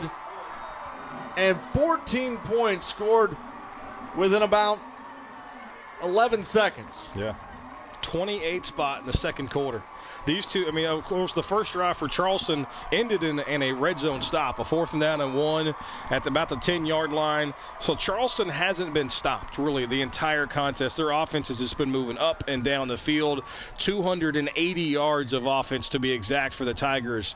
I mean, they're showing why they go through the undefeated season in the 3A conference in the playoffs, and they've only given up 12 points. You know, a lot of people pointed to that rise in Prescott game. Everybody thought Prescott was going to be the favorite. Watching this team for a half against a squad like Booneville, it's hard to believe that anybody thought that maybe this Charleston team wasn't the best team in the state. I mean, Charleston is they're showing their will right now with 10 seconds remaining here in the quarter as they lead at 28-0. And you can just see the sideline for Booneville. They just look shocked. Yeah, that sequence, and you mentioned that 11 seconds or whatever it was, is crippling. I mean, it's 14-0. This game is right there for the taking. They had a chance for a 3rd down, maybe even a 4th down on that previous drive. They don't get the stop. They don't make the play in the open space. You give up a score, and then the fumble on special teams. Special teams has been so slanted one way, and talking about the Charleston way in this contest. And when you get to a state championship, those little things matter. And obviously, Charleston's doing everything right. Goff, Elliott, and Hall back deep. And this one's going to be caught at the 2 by Goff. He'll bring it up out past the 10, stays on his feet, and is upended at the 16-yard line. And there's 5 seconds remaining here in the first half, and if you're Booneville, just probably take a knee and go talk about this one. Yeah, I mean, you can't get to the locker room fast enough, to be quite honest. I mean, they've scored 28 points and a half probably a dozen times this year. So this is not insurmountable. But they've got to get to the locker room. They've got to make some adjustments, first defensively, to slow down this Charleston attack. But they've got to find a way to get the run game going. I mean, they have been shut down in the first half like few teams have been able to do to this team in the last decade, let alone this season. So Booneville's going to line it up with Elliott as the lead back in the backfield. Gonna hand it to Elliott, straight up the middle. A little bit of a running lane out to the 25. Picks up 9 yards, and that's gonna do it for the first half clock, where Charleston, they lead 28-0. And we'll wait on Madison Fitzpatrick to catch up with with Charleston head coach Ricky May. And she's looking for Coach May right now. Let's find Coach May, and looks like Madison's got Coach May, and gonna get everybody set up. Let's see here. She's just waiting on Coach May to make. He's being congratulated by everybody on the sidelines, and Madison's with Coach May now. Take it away, Madison. All right, 28 points, fantastic first half. What are you liking out of your guys so far? Just playing their butt off. I mean, just playing their butt off, and so can't ask for more. They're just playing. What are you going to tell them during halftime to kind of keep the momentum going? We got to score one more time. That's what I'm going to tell them. We're going to score one more time. Get the ball, start the quarter. That's what our goal is. Awesome. Good luck, Coach. Thank you. Back to you guys. Thank you, Madison. You got to score one more time, because you know what happens That's if you right. score one more It's the time. sportsmanship rule. So that 35-point, and that's obviously so important. You're talking about you get the football first, you get a chance to get that running clock, and then you can start the celebration. Well, we're at the half where Charleston leads Booneville 28-0. You're watching the Centennial Bank State Football Championships on Arkansas PBS Sports.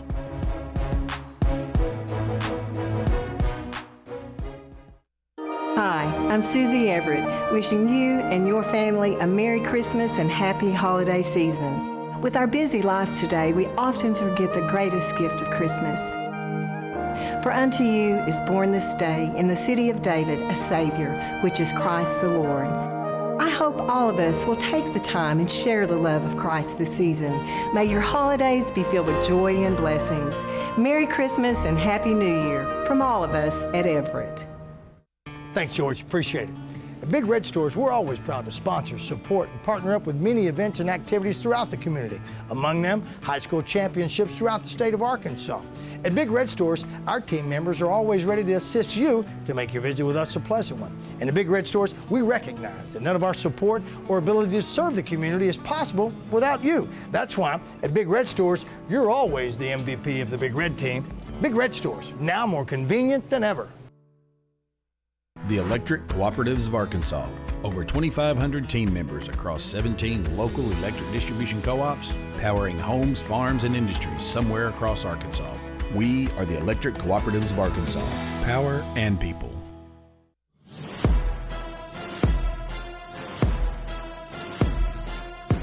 Hey everybody, David Basil here. It is halftime again at War Memorial.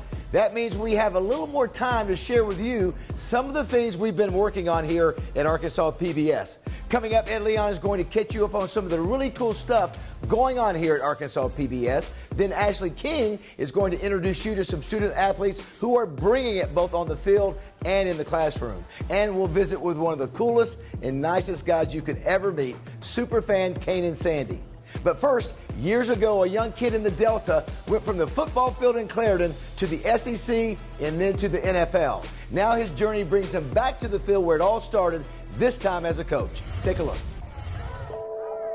When I came to Clarendon, I was like, there was like a great person that walked these halls and that actually had a chance to go to college from the offer here, and that was Cedric Houston.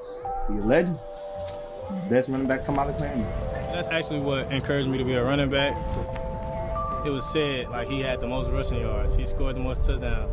So it was like, so now that he's coaching me, I'm gonna try to beat his record. When I heard like a legend like Cedric Houston from Clarendon High School, a small town, I actually jumped for joy. Why in the world is Cedric Houston coming back to Clarendon, Arkansas? It's a small town, and he was away from here. My name is Cedric Houston. I'm from Clarendon, Arkansas. Growing up here was probably the funnest, man, just going out, and we didn't have much to do, but we walked around town, played pickup basketball or baseball, wherever we can do that, and picked up football around the 7th grade. I started playing, and a lot of people were telling me I was pretty good, and I didn't know if I was good or not. We played Barton, I think I was an 8th grader, and Frank McClellan pulled me to the side after the game. I think he's like, "Kid, you're gonna play professional football one day." And hell, I didn't know professional football, NFL. I was like, "What you mean professional?" He's like, "You're gonna play in the NFL one day."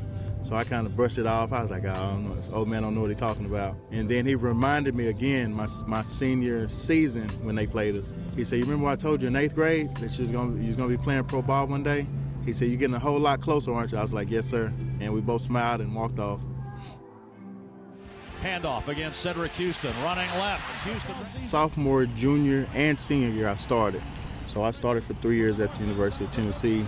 I finished 5th on the Tennessee rushing list, so I was 5th all-time in Tennessee rushing history, which was a huge accomplishment.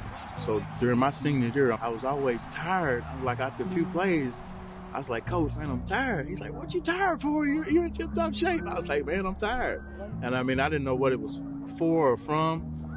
And after that, I got invited to the NFL Combine, and they did blood work on me there, and they found out I had a hyperthyroid.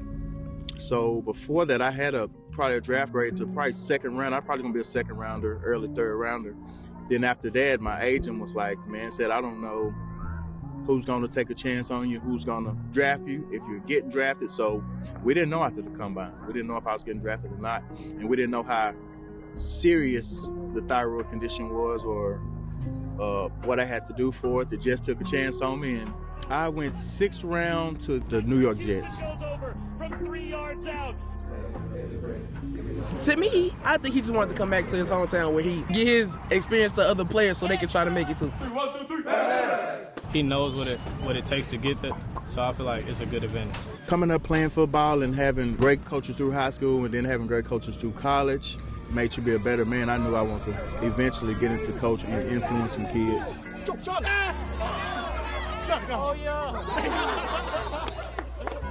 Just being in this area and some guys not having father figures in their lives, you got these coaches around that's doing the right things and may not seem big, but that's huge for guys in this Delta area and just from these areas. He's basically a good running back, but like a father figure to me. He teach you right from wrong. If you ain't doing your work, he'll pull you to the side and tell you what to do and help you out. 1, 2, 3, when you get to know Cedric Houston, he's actually a good person. He knows how to do his job, you know what I'm saying? Keep smiles on everybody's face. Take it off. Take it off.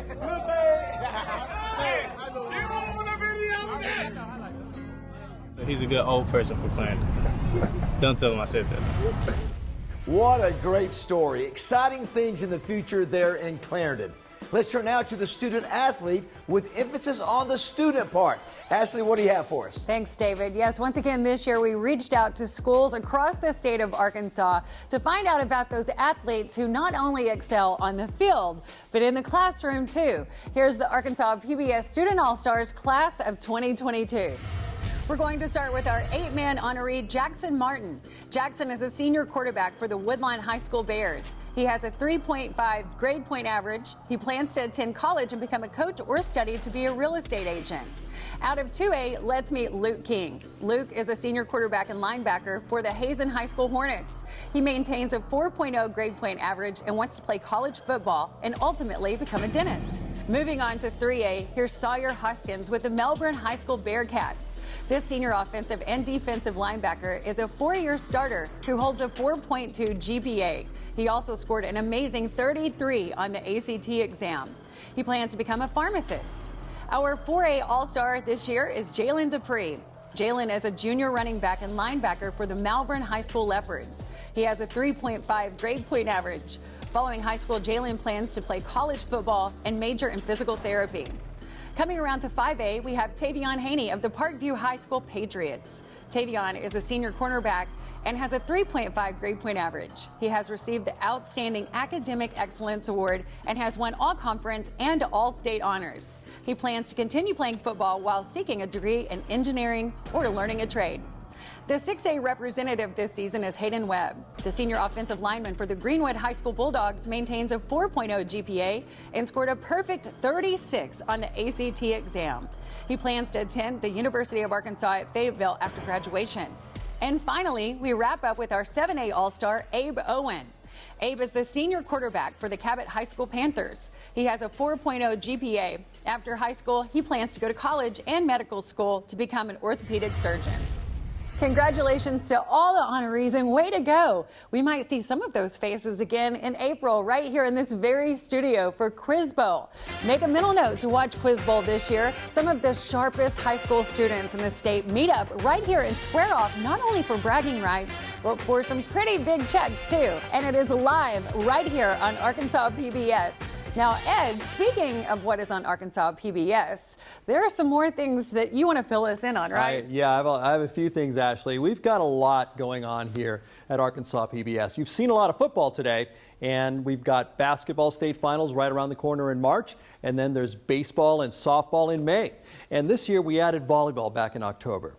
Now, why? Why is Arkansas PBS doing sports? Well, to us and to the student athletes and their families, it's a lot more than just sports. Take a look. It's the final game of championship weekend here in Hot Springs. It's a sold-out crowd. Here we go. Tip-off is set. Beck with the right hand. Tie ball game. When you gonna wake up? Y'all gonna wake up when the season over? That's swung on, lifted high to right field. He's going back to the warning track. It's out of here. I can kind of look at people and tell that they doubt me.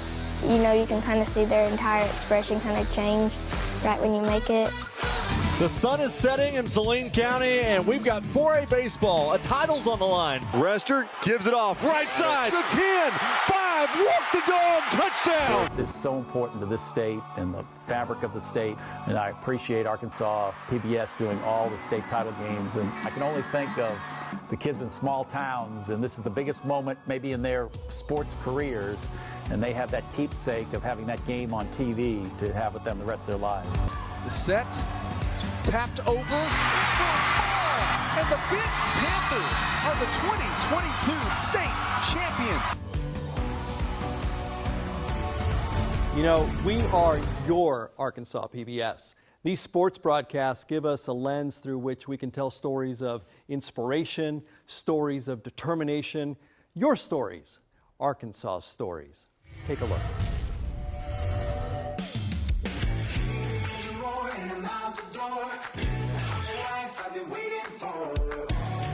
An Arkansas adventure like never before.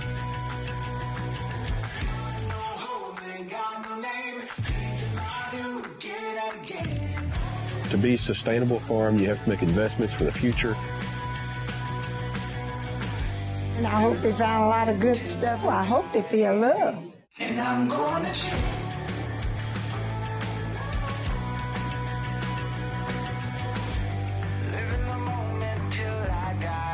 Hello and welcome to Talkin' Country.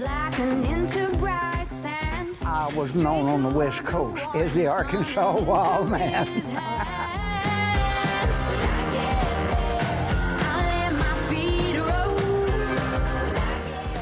Amazing creators and entrepreneurs dig into their inspiration and see how they let it shine into the world.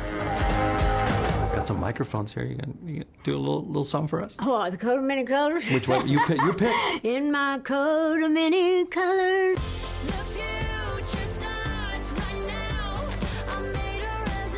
In its own right, a beautiful form of art.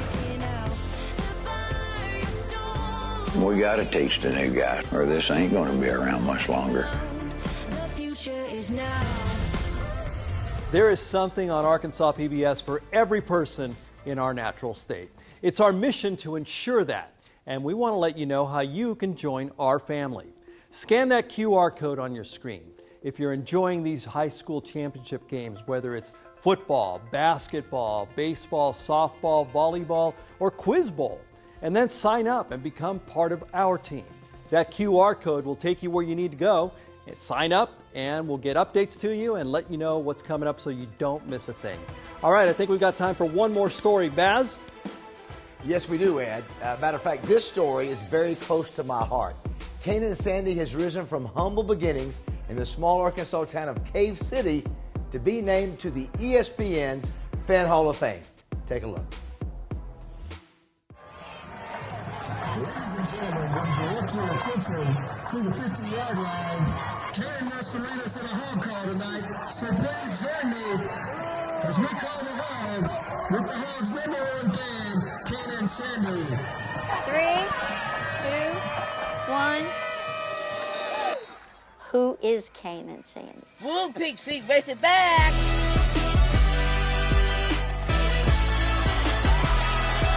The Hawk! Kanan, he's just a champion. It's 100 miles an hour wherever he is, you know. His enthusiasm is contagious. Kanan's personality is way bigger than Kanan. That's just Kanan. You meet him one time and you know him the rest of your life. Arkansas is all about the Razorbacks. There's nothing else.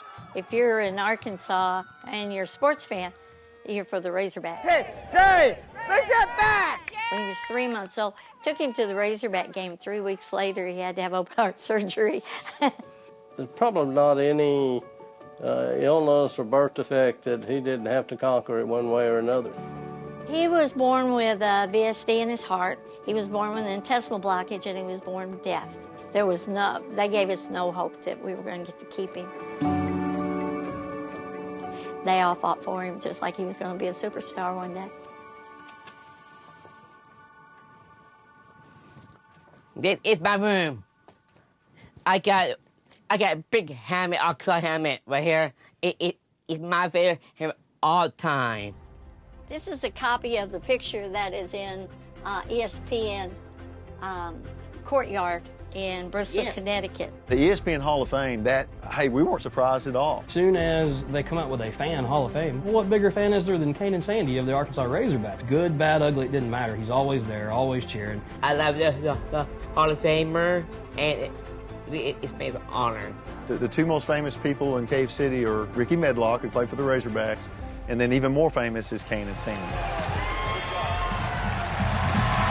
They had called us and said, we want Kanan we're going to do a 2-point conversion, and Kanan's going to run the ball in.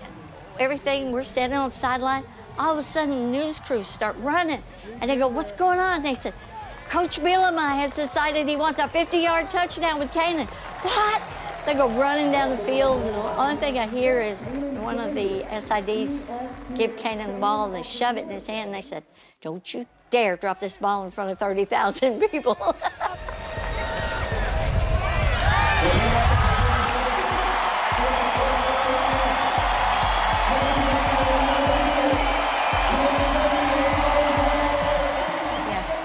That's good. All right. Let's do this. Let's do it. I love this. That's him putting Kanan in an ambulance when the dreaded gallstone thing. He called me. He said, Mom, I don't feel good. And he was in the bathroom, and I said, well, let's get to the couch. And I got him to the couch. Oh, he quit breathing. He just turned completely blue. He fell over on the couch, and his eyes just fixed, and I just panicked.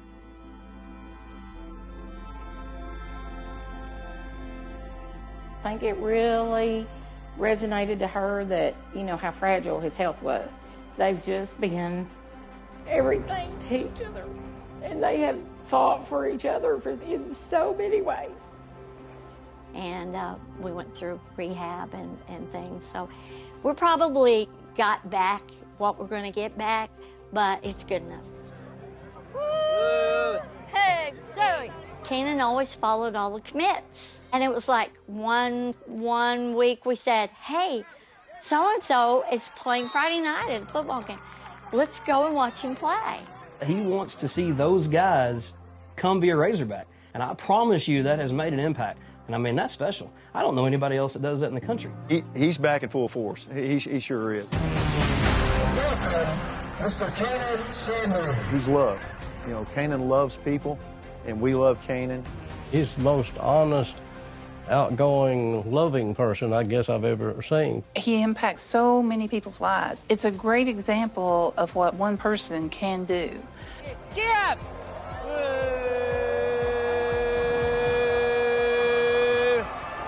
Hey, say! He can bring so much joy to the people across the state of Arkansas I mean, it's immeasurable what that means. Hey, say! Kanan is the product of other people's love. Hey, say! Take that back! People of Arkansas have retaliated with their love, and they're the ones that have made Kanan famous. Kanan didn't do it. I didn't do it. They made Kanan famous because they just poured their love into him. It's because they're so good, and they've just opened their hearts to him. It is amazing to me how much traveling that Ginger and Kane and Sandy do, in-state and out-of-state. That's right. They go watch recruits in high school games. Of course, all of the Razorback games. It's incredible. Yeah, what a great story, by the way. It's like more than a sports story. That's a human story. Those are great people. Yeah, Kanan's got the biggest heart, and the world needs a lot more Kane and Sandy's for sure. Well, that's it for us on the Halftime Show. Thanks for watching. Now let's send you back to War Memorial Stadium for the second half action. Right here on the home of the high school football state finals, Arkansas PBS.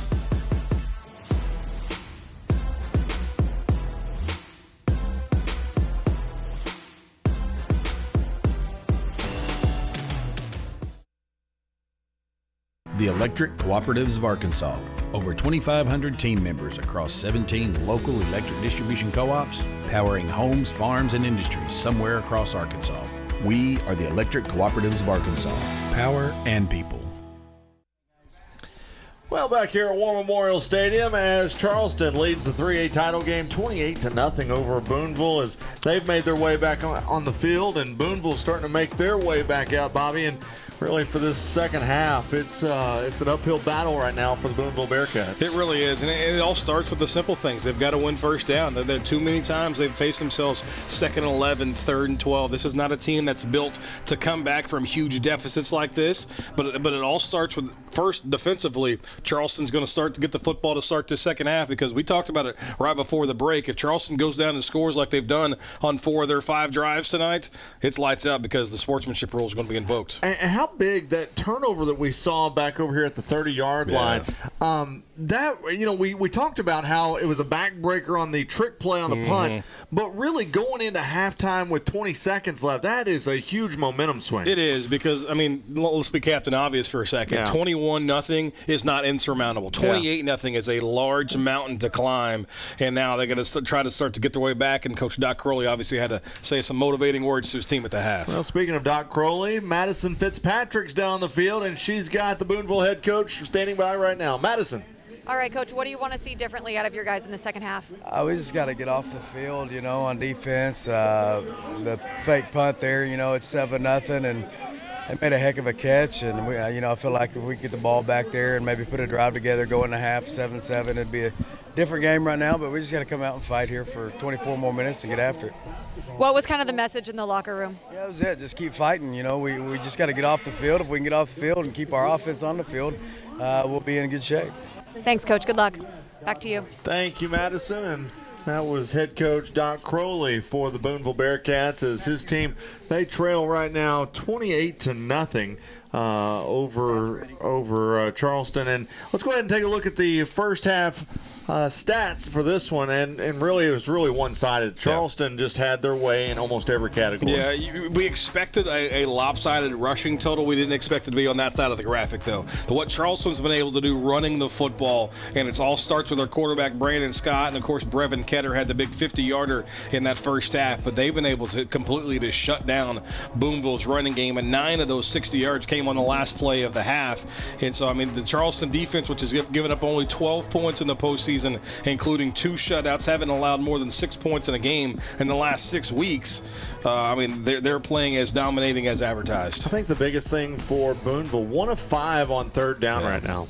Well, and a lot of those, I wish we had the stat, and maybe we do. I haven't looked at it, but the average distance on 3rd down. I mean, they're not getting stuffed on 3rd and 3. It's been 3rd and 12, 3rd and 13. One time they had 3rd and 25 because of a penalty. They've been behind the chains the entire game, and again, I hate to beat a dead horse like this, but it's a team that's not built like that. They're not going to drop back and throw the football. They've attempted 27 passes all season long, and they're not going to change who they are here in the state championship game. So when they're in those 3rd and long situations, their playbook is very, very limited. Yeah, and you know that it's not just been at certain points. It's been throughout the entire game.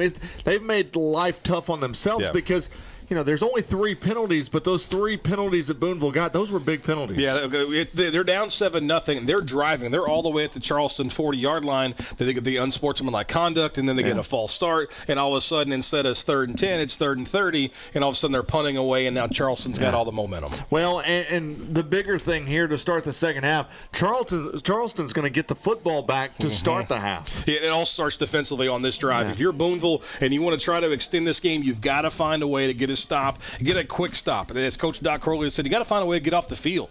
Get a quick 3 and out and get your offense to a short field. You put the ball in the end zone. You get your fans who've had to wait around all day because obviously the delay, the game started late, to get those guys excited about something, and maybe you get a little momentum and maybe you get back into this contest. Well, you see Charleston's playing everybody closer to the line of scrimmage. They've only got one guy back to receive this kick, and it's Brighton Ketter. And so we'll see how this goes to start the second half, as they'll put a boot into it, and Ketter's going to take it down at the 19-yard line. Ketter will bring it up out past the 25. He'll be knocked out of bounds right there. And so that's where Charleston will have it. 1st and 10 as we start the second half. And now we'll see what kind of adjustment Booneville's going to make. We saw them kind of switch to a 4-down lineman defensive front there late. Didn't really make a lot of difference. We'll see if they start to creep more guys into the box on this possession, or they stick with the spreading out the defense and try to win one-on-one matchups in the box. So it's 1st and 10. Ball at the 28-yard line, and they'll go 5 wide to start this first drive in the second half. As just a handoff straight up to the 30-yard line. 2-yard gain for Charleston on their first drive of the second half. Yeah, it's just a clock starter there for Charleston. Just simple quarterback draw, but that time Booneville did a nice job. They bring a little pressure. They close on the quarterback. They converge. 5 and 66 for the Bearcats. That's Dunn Daniel and David Hicks to converge on the play. 5 wide once again as Brandon Scott stands alone in the backfield. And now we've got whistles and penalties.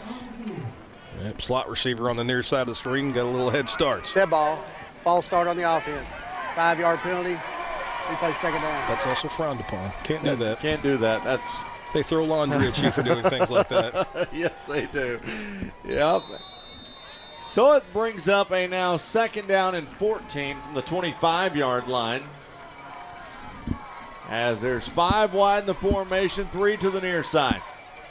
Just a quick handoff to Mareshka, and he'll try to get back up. May have gained a yard on the play, and that'll bring up 3rd down. That's the second time Johnny Barnes has disrupted that play by his play on the defensive line. Again, he doesn't get credit for the tackle, but he's the defensive tackle over the left guard and just takes the guard and puts him right in the backfield and throws that play off kilter, and now it's 3rd and long for Charleston. Yeah, 3rd down and 12 from the 26-yard line. Clock rolls at 10:50 and counting.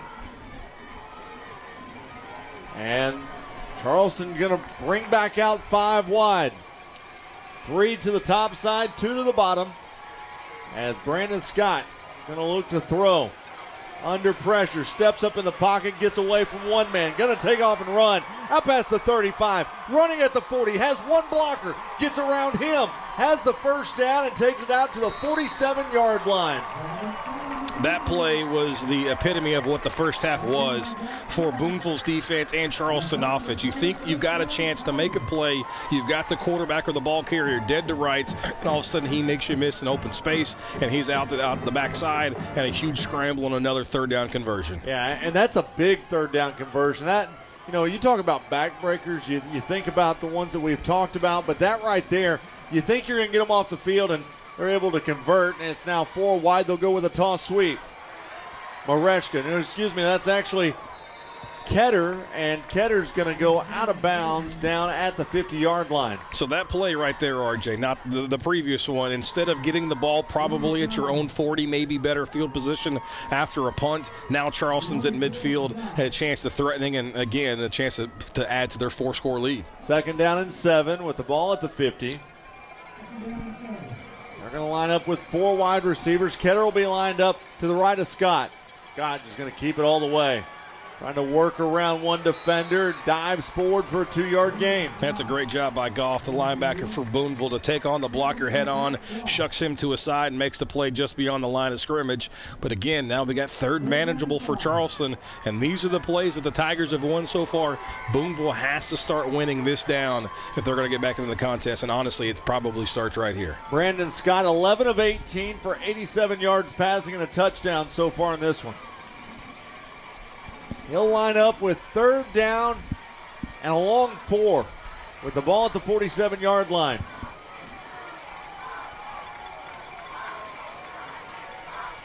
Takes the snap under pressure, trying to set up the screen. Has it off the tunnel, and he got tackled by his own guy.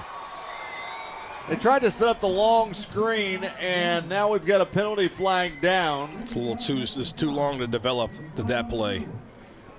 Almost looked like they set up a screen to both sides and kind of gives you the option of which way you want to go with it. And neither one of them worked. So it's on this third down, let's get the call. Ineligible receiver downfield against the offense. 5-yard penalty. Replay down. And to your point, Bobby, it takes too long to develop, and those offensive linemen, they start to roll downfield. And here's a look at it right there as, he just kept dropping, and that's a long throw for a screenplay. Well, not only that, it's a long way for your offensive lineman to get out there, and, Roy Hudson is in charge of blocking that corner. That's a long way for your offensive lineman, not only to run, but to try to make a block. He doesn't get there in time. It's blown up in the backfield. Illegal lineman downfield, they decline the penalty, and it looks, we have to say that now, it looks like they're going to punt, but obviously they faked it earlier. Yeah, so Brevin Ketter's going to be on to kick for Charleston. And back deep will be two players for Booneville, and they let it hop, and it was taken down and taken at the 2-yard line. Coming up with it was Jace Washburn, and he had a fall on it. But that is a terrible mistake by the Booneville Bearcats. Yeah, special teams just haven't been the friend of the Bearcats tonight. You either have to make the play because it costs you about 10 or 12 yards in field position by not catching the punt, and then you just have to let it roll in the end zone, or at least hope it rolls into the end zone. Instead, you pick it up at the 2-yard line. It looks like it might be bounding into the end zone. You make a play on it. You're stopped inside your own 5, and now you're 98 yards away from your ultimate goal in the opposite end zone. So Booneville will have it as Peyton Tatum will be the quarterback, working out of his own end zone. Gonna hand it to the fullback, Elliott. Elliott gives him a little bit of breathing room out past the 5 to the 7-yard line. Gain of 4 yards on the play, and that'll bring up 2nd down and 6 now for Booneville. That's a really good look at it right there. You see Cody Elliott. That's supposed to hit right off the center, but you can see everything's kind of washed down, so the fullback bounces it outside to the tackle and picks up 5. They officially gave him 5 yards, so it's 2nd down and 5. And we've got whistles and penalty flags.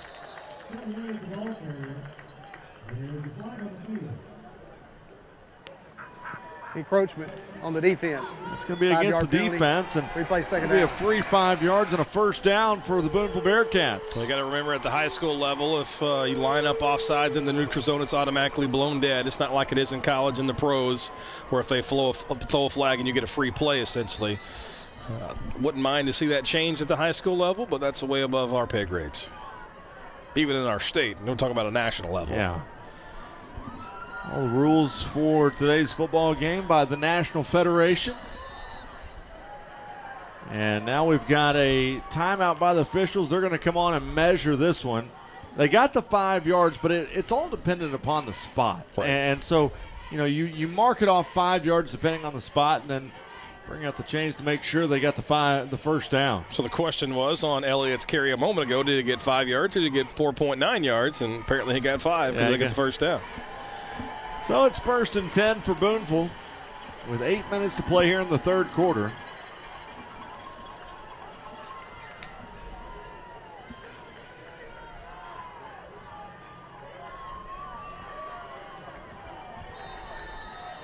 They wind the clock, and Booneville's ready to go. 5 guys on the line of scrimmage for Charleston.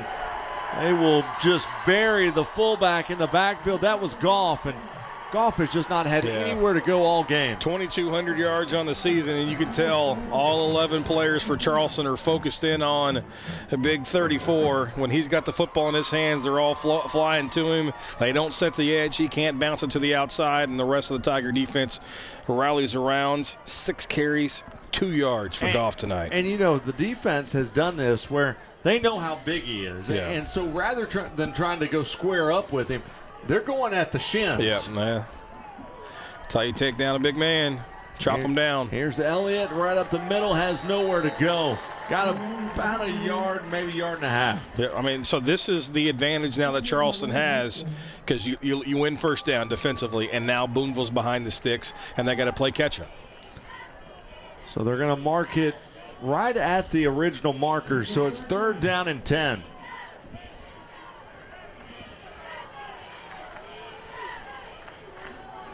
Booneville's yet to throw a pass in this game. Bobby, you said it, they've only thrown 27 for the season. Gonna hand it off. No, it's gonna be Tatum taking it himself.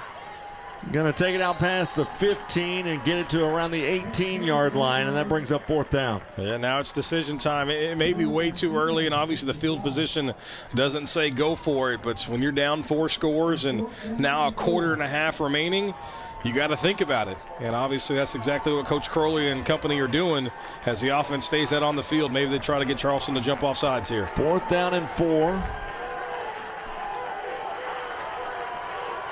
We're going to reverse. Go with the reverse. This time over to Washburn. He's looking to throw. Throws it downfield, and it's incomplete.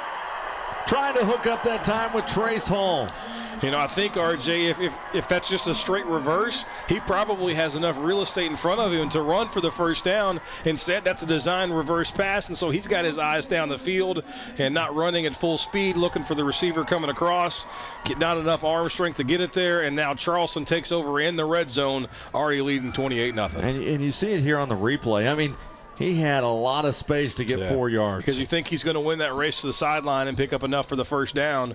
Instead, the incomplete pass, and Charleston's got a chance to essentially put this game away if they get in the end zone. So 4 wide receivers set to the near side. Working out of the pistol is Brandon Scott.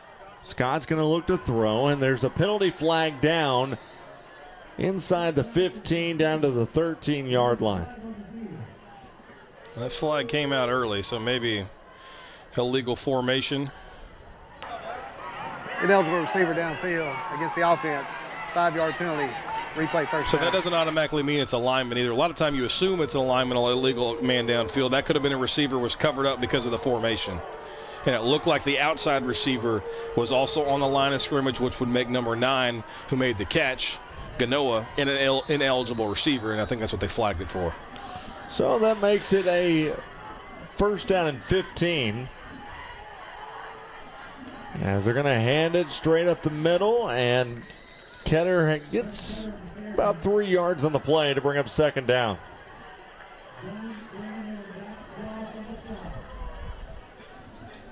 You know, it is kind of funny how things work out, Bobby, because we talk so much about how different these two teams are, and offensively they are different, but when you look at the numbers on the stat sheet, you would think that Charleston was the dominant run team for the game. Yeah, it's clear that Charleston is not only spreading you out, but they're spreading you out to take advantage of a light box and run the football. 2nd down, toss goes left side. Ketter gets it out past the 15, stays on his feet and jumps into the end zone for the touchdown.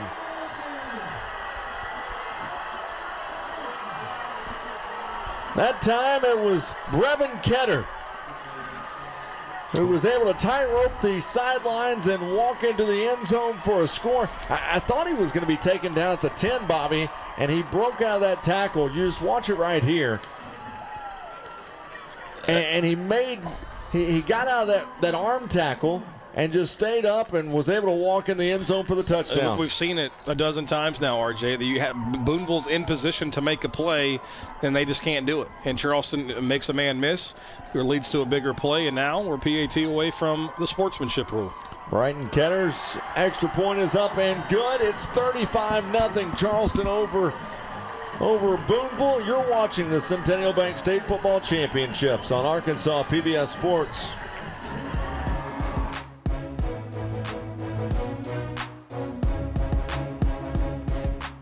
Broadcast of this championship game is made possible by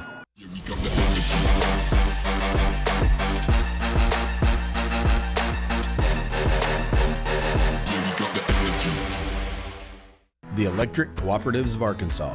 Over 2,500 team members across 17 local electric distribution co-ops, powering homes, farms, and industries somewhere across Arkansas. We are the Electric Cooperatives of Arkansas. Power and people. Local broadcast of Arkansas PBS programming is made possible in part by Community Bakery. Scratch-made breads, pastries, cakes, treats, and locally roasted coffees. Served daily at 2 locations in Little Rock, 1200 Main and 270 Shackelford. Medisafe Pharmacies is a proud supporter of Arkansas PBS Sports and the Arkansas State High School Football Championships. Serving Fort Smith, Charleston, and all surrounding areas. Located at 1910 South 0 Street, Suite A, and 8820 Rogers Avenue in Fort Smith, and 621 East Main Street in Charleston. For more information, visit Metasave.com. Well, there's a good crowd shot of the Charleston fans as they are happy to see their Tigers right now leading 35-0 over Booneville in the 3A state title game. As Bobby mentioned right before the break, we are now in the sportsmanship rule, and that is when one team gets up by 35 over another, then the clock will continuously roll unless the timeout's called. Yep, change of possession, a score, things like that. But yeah, it's the second half's going to go pretty quickly. The complete opposite of what everything else has done today. Yes, you're exactly right. Flashing back to the 4A game earlier, and set a record for most points in a half combined. Here's the kickoff, and it will bounce at the 14-yard line. And it'll be brought up out past the 25.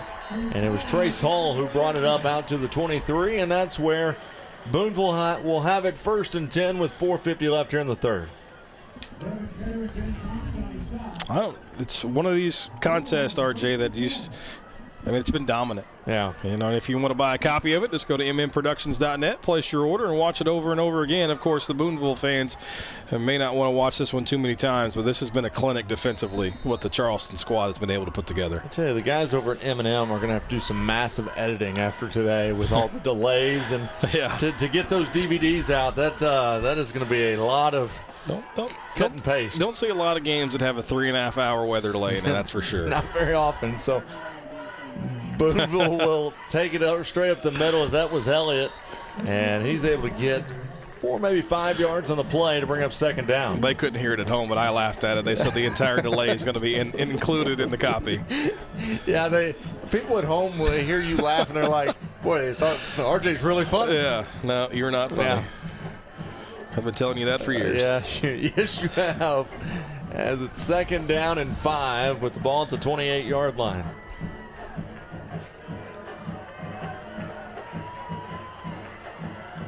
As they're going to hand it off to Goff, and Goff got a couple.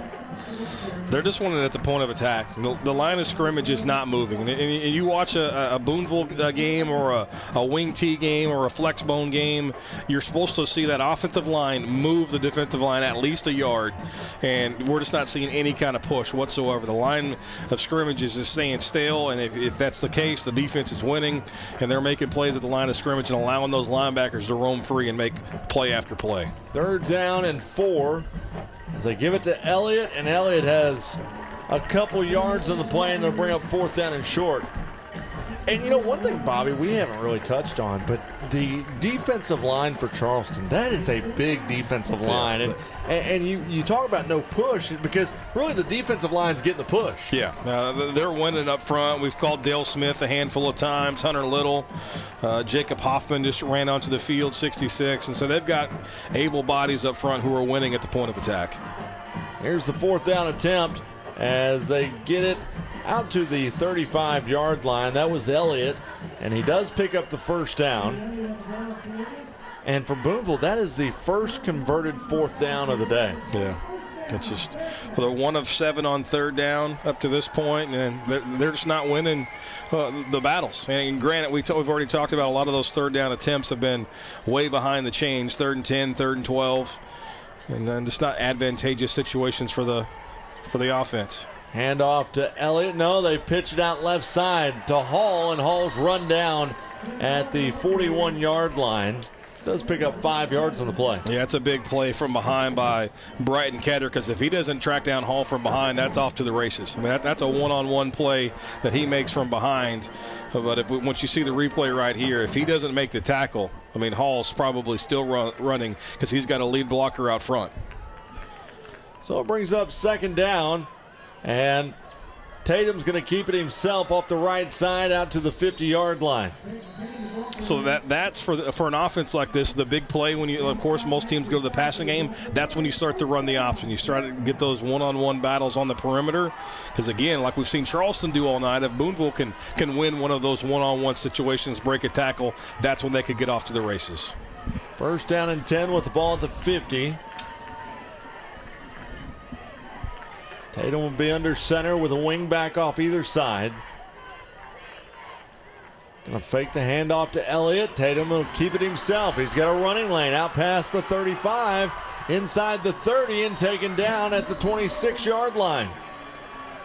With 1:38 left in the third quarter, Booneville has cracked 100 yards of offense. That's how good the Charleston defense has gone. But this has by far been the best drive that the Bearcat offense has been put together, and a lot of it's been based on the quarterback run game with Peyton Tatum.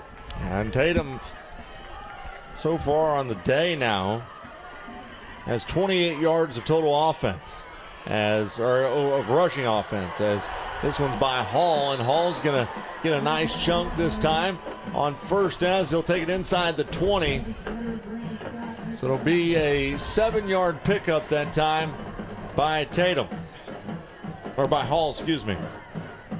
So 58 now for Elliott, 52 for Tatum, and the two wingbacks, the two big play guys, 9 for Hall, 3 for Goff. Yeah, I don't think if you had on your bingo card that Goff would only have 3 total yards of offense. Those two guys have combined for 3,500 yards rushing this year, and they have 12 before that carry. Second down and 3 with the ball at the 19. Tatum goes option right to Goff. Goff out past the 15. Stays on his feet as he'll be down at the 12. Another first down there, and now they're starting to see, okay, this is where the success can be had. We're having 0 success up the middle, and now we're trying to try the option game, and they're having a little more success. There's a little more space out there to make some plays one-on-one. So it's now a first down and 10. They can still pick up a first down as they give it left side to Elliott, and Elliott gets it down to the 6, and that should do it for the third quarter of play. So 3 quarters are in the books as the Charleston Tigers are looking to win a 3A state championship game, and they lead at 35-0. You're watching the Centennial Bank State Football Championships on Arkansas PBS Sports. Since 1999, we've been with you every step of the way. From your first savings account, to graduation, to your first home. Centennial Bank is here to walk with you into the future. Though we've grown, Arkansas is still our home. We're still local bankers invested in our communities, here to help you however we can. Thank you for being a part of our journey. We'll be here when you need us. Centennial Bank, member FDIC. Do you think that's the key thing missing in the conversation about climate change? Learn a lot about the African American experience. It's your palate, it's your taste, it's how you like to cook. Look at all the colors. Discovering stories of people. Voices will be heard today. People really see the message. Such a shared experience. The choice is yours. You make the decision. With Passport on the PBS Video app. Team sports in Arkansas really is the building of character. It's being able to get through trials and tribulations as a team. You take those lessons from team sports and use them in everyday life situations. I'm RJ Hawk. Please consider giving to Arkansas PBS Sports.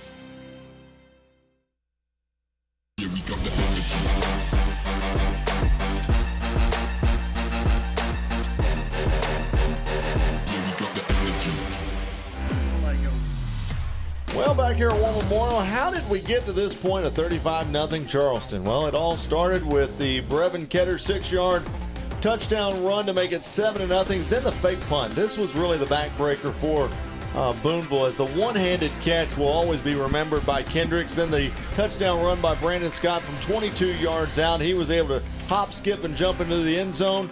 Then the 1-yarder to make it 21-0. It was all Charleston in the first half. Brandon Scott to Brighton Ketter from 28 yards to make it 28-0. I mean, there's the crowd. You can see them. They are happy as a lark right now.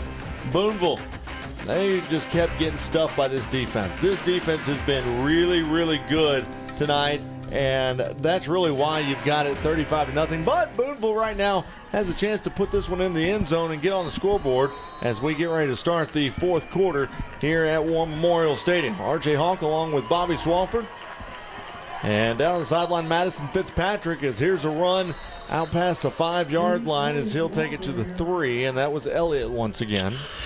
And just, again, if you're not familiar with the sportsmanship rule, you're going to see that clock tick down really quickly, as it will not stop unless there's a score or a change of possession or a timeout here in the fourth quarter. So Charleston comfortably out 35-0, even though the Bearcats are knocking on the door. And they can still pick up a first down by getting to the 1-yard line. It's 3rd down and 2. Straight dead T-look. As Tatum going to hand it to Goff, and he'll walk in the end zone for the touchdown. Goff is on the board, and Booneville's on the board. Rushing touchdown number 28 on the season for Dax Goff. He's just a junior, and there's a lot of these names that are going to be back for the Bearcats, and they're going to lose Cody Elliott, they're going to lose the quarterback and Trace Hall, but when you've got a 2,000-yard rusher coming back, there's plenty to be excited about, and of course the tradition never runs out in Booneville. The Bearcats are certainly going to be back. The extra point is blocked, and coming in to make the block, it was Mareshka. Yeah, was it Mareshka? Yeah, he does it was. It all. Yeah, he's doing everything in this one. So it's 35-6. Charleston leads Booneville. You're watching the Centennial Bank State Football Championships in Arkansas PBS Sports. For every moment, for every memory, from that first car to your first home, to your first child, and all the highs and lows that tomorrow might bring. For everything that matters most to you and your family, there's someone right around the corner dedicated to helping you protect what you love. Your local Farm Bureau Insurance agent. Farm Bureau Insurance. Real service, real people.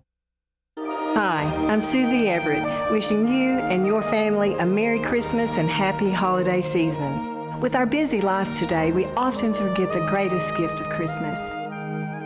For unto you is born this day in the city of David a Savior, which is Christ the Lord. I hope all of us will take the time and share the love of Christ this season. May your holidays be filled with joy and blessings. Merry Christmas and Happy New Year from all of us at Everett. You want to relive all the big moments from the championship? You can do it all next week. Just go to youtube.com/Arkansas PBS. All the way from the 7A state championship down to the 8-man. You can watch them all. Had a chance to catch up with some of the action from last week on YouTube. This week, of course, 4A and 3A will be on there on Monday. And that's how I get to keep my job, because Bobby goes back and watches it to see, Absolutely. see where I messed up. If you don't watch the tape, how are you going to get better? How are you going to get better? You're exactly right. As it's 35-6, Charleston leads Booneville as we're in the fourth quarter, 11:21 to play. And I thought about the onside kick, but then the official said, I'm going to throw some laundry out there to prevent that.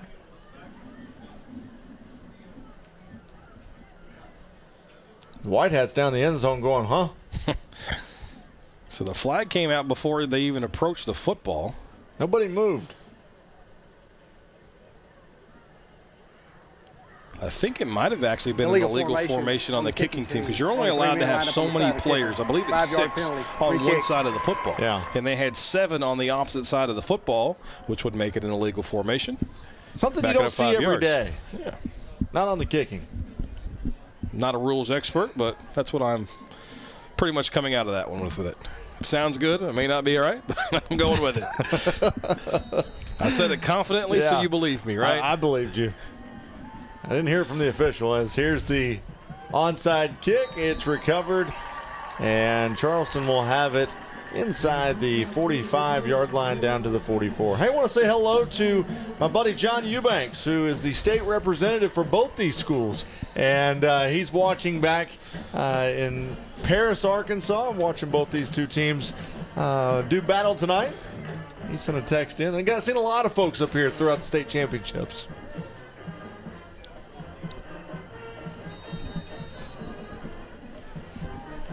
So it's first down and 10 with the ball at the 44-yard line. Brandon Scott goes toss sweep right side. That's over to Jones, and Jones will take it down to the 42-yard line. I mean, just watching this, too, and I know it hasn't gone their way, but watching 34 play on both sides of the football, talking about Dax Goff, he chases that down from behind. There's no give up in him, and, you know, he's going to be an all-state performer. I know it hasn't officially been announced, but I can go and guarantee he's going to be there. But, I mean, just the lateral movement and his playmaking ability is really impressive. I mean, he's going to be a Saturday player. There's no doubt about that. No doubt. Second down and 7.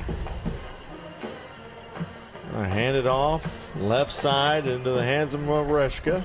Mareshka down to the 40-yard line, pickup of a yard. That brings up a third down.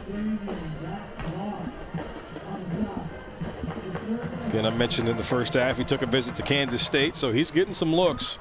His Goff, as you can see him, he tracks it down here and squares him up, makes the play, lets the cavalry help take him to the ground. But, you know, with his size, he could probably get offers to go to, you know, play on the defensive side or the offensive side. Yeah, I mean, so that's going to be the question. I mean, because I think, you don't rush for 2,000 yards without having, obviously, vision and talent. He may have the option, and it may ultimately come down to where he wants to play football, whether or what side of the ball he wants to play on. 4 wide to the near side, and we've got some more laundry as there's a delay of game on Charleston, and that'll back them up 5 yards. Dead ball, delay of game against the offense. 5-yard penalty. We play third down. So it's third down, and it's going to make it 11 yards for Charleston.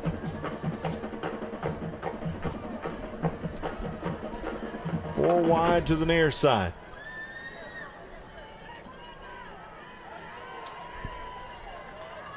Tall sweep comes to the near side.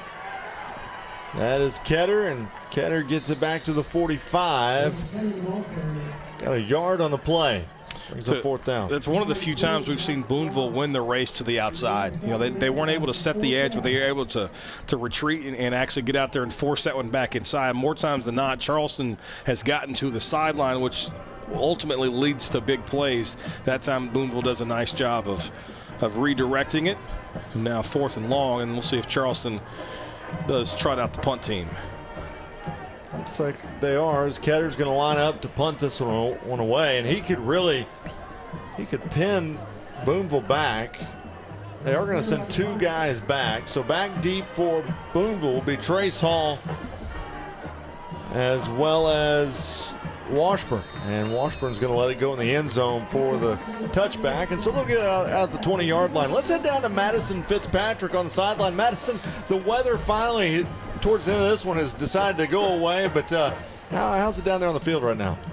The weather is finally, it's crisp. It's not too bad at all. It's definitely not hot. And Charleston, I mean, they are just playing incredible. I know we talk about the defense a lot, but their defense is absolutely unstoppable. As we talked about, they only gave up 30 points over the past 6 or 7 weeks. They just fly to that football, and they don't really make mistakes. And one of the things that I love that their coach, Ricky May, said, he said they just love to hit people, and they make back crack tackles. That's what he called it, and they're making back crack tackles here today. Here's a good run by Tatum, the quarterback for Booneville. Back crack tackles. I like that. Booneville's starting to have a little success with the option game, and of course, hindsight's 2020. They're going to go back and watch this film and realize if they would have gone to more of the perimeter option attack earlier in the contest, maybe things are completely different. So it's 1st and 10 from the 40-yard line. Option goes right side. Goff's got it. He's got running lanes, and nobody's going to touch him. He's going to pick up a chunk of yards, and he's going to walk the dog into the end zone for the touchdown. 60, just like that, RJ. I mean, that's how quick this offense. Yeah. You don't think of it being a big play, explosive attack, but if as soon as one guy misses his lane or his assignment, you flip it out there, and a talent like Goff, it's 60 to the house. And I mean, 8 minutes left. I mean, yeah, I know they're down 23, but crazier things have happened. Yeah, that officially 60-yard touchdown. Goff's now got 74 on the night. You kind of knew that you weren't going to shut him down completely, right? Yeah. That's it almost makes you wonder, and I know hindsight's 20/20, but haven't really gone with that option all night, and it's worked so far here in the second half. And now Goff's going to throw it into the end zone. It's deflected away, knocked away that time by Brandon Scott, and so it keeps the score at 35-12. Yeah, still 3-possession game at 23 points. And I guess we have to mention it now as they're at 228 rushing yards. And I don't have the calculator in front of me, but Booneville had a chance to become the all-time state rusher as far as a season and a team at 5,600 yards. And the Bearcats are really close to that. So we'll have to break it out. Maybe have to throw it on the old social media machine after we're done here. But either way, you're talking about 5,600 yards rushing in a season. Pretty impressive what the Bearcats have put together this year. So we saw them do the onside kick on the last time that they kicked, so I would imagine you're going to see a heavy dose of that to try to get the football back. You know, it really is kind of amazing, Bobby, that you see teams like Booneville, or really anybody, that have a hard time getting one onside kick, but then you go watch Pulaski Academy and they go get 2 or 3 in a game. Yeah, that's when that's all you do. Yeah. That's all you practice. But we saw them kick it deep 3 or 4 times. Here's the onside kick, and it'll be caught and taken down at the 48-yard line. And, you know, every coach is going to cringe as I say this, but there's a difference between working on onside kick for 5 minutes once a week in your special teams period versus a kid who does it all season long. That's 100%. That's all he does in practice. 100%. I will agree. I mean, that's what he does for 3 hours. Because, I mean, I've been through 1,000 practices in my life, been through them on both sides, working and obviously playing. Mondays usually punt return, Tuesdays kickoff return, and so you're only working on onside kick literally once a week for 5 or 10 minutes. That's right. So it's 1st and 10 from the 48-yard line in Charleston territory. Clock rolls. We're under 8 minutes to play in this one. 5 wide in the formation. Scott's going to keep it himself. Gets a nice running lane out past the 45 to the 44. That's going to put Scott right near 100 yards. So Brevin Ketter, 137 for the Tigers. And now Brandon Scott, 12 carries for 101 yards. 200-yard rushers now for Charleston. They actually moved it. They said his knee was down at the 45. So 7-yard gain, and it's now 2nd down and 3. Scott going to look to throw. Going big ball down the middle of the field. Dangerous. Has a man. He's caught at the 15-yard line. He'll just walk in the end zone for the touchdown. That is Reese Mareshka, who's able to take it in for the score. The Booneville safety is sitting there watching that come at him. He's like, I've got an interception that's dead to rights. I'm about to pick this off, maybe return it for a touchdown, and it just outside of his outreach hands. Mareshka gets behind him, breaks a tackle, and Charleston back in the end zone. Mareshka was able to walk in for the score. It's now 41-12, pending the extra point. We've seen plenty of big plays throughout the day today, not nearly as many as those in the 4A championship. The extra point is up and no good as he missed it wide left. So it keeps the score right there at 41-12. The scoreboard operator got a step ahead. He thought it was good. He put up the 42, but it's 41-12 with 7:06 to play here in this game. And Charleston, they're just once again showing their strengths of this ball game. Well, Peyton Tatum thought he had him a pick in the back end of that defense, and just beyond him, and a big play for Charleston's offense. And now we're starting to see those numbers. Just 13 of 20 for 130 yards, but really Scott hasn't been asked to show off the arm strength much, but you can see him there. He's almost falling backwards, not stepping into that throw. A really nice throw, and obviously that one's just, we've seen several backbreakers tonight, but that one's crippling for Booneville's comeback chances. And, Brandon Scott, as you said, he's not been asked to, but he's 65% completion so far in this one. I mean, he's done everything that has been asked of him, and plus, not to mention, he's run for 100 yards. Yeah, and he hasn't turned the ball over. I mean, that's something that he hasn't done all season long. 29 touchdowns coming into it. You add the 2 tonight, he's over 30. Only 4 interceptions. They haven't put the ball on the ground. That did fumble one time tonight, but didn't lose it. Recovered. That was on the muff punt. Yep. And so they've taken care of the football. They've done all the little things. Penalties haven't been a factor. They've converted on half of their third down attempts. They're 2 for 3 on third down. I mean, you can dive into the box score and really get in the weeds with this, but they've done the little things tonight. And that's why they're 7 minutes away from another state championship. So Ketter's going to put a foot into it. And it'll be taken into the end zone for a touchback, and so Booneville will have it at the 20-yard line. So this is going to add to the already tradition-rich program that these two programs have. But for Charleston, I mean, it goes back to the 90s. I mean, it really does. I mean, a lot of people know Charleston from modern day, the last 15 years. Obviously, what Ty Story was able to do, Sean Michael Flanagan, who's still playing at Oklahoma State. There's a lot of big names. But if you go all the way back to when Shane Story, Ty's father, was the head coach, you got Chris Wood, who went on to his days at Greenbrier. Of course, Doug Lockridge. Greg Kendrick was the coach there, won a couple titles. I mean, and now Ricky May can throw his name in that hat as a state championship winning coach. Here's the quarterback keeper as Tatum just lost his footing as he crossed the 25-yard line to the 26. And that's what's crazy. And that's what I love about small school football, is because you can see just the success, because they expect to win on Friday.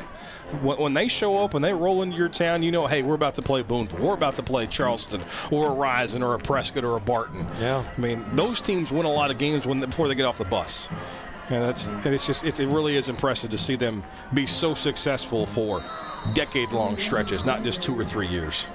Ball was taken out to the 31-yard line. And what's really cool about both these two teams is, they're only separated by, 16 miles. Yeah. And, these guys know each other. Yeah. I mean, it's not like they have just, they don't really see each other very often. It might be a rivalry, but these guys see each other on a daily, if not weekly basis. Here's an end around.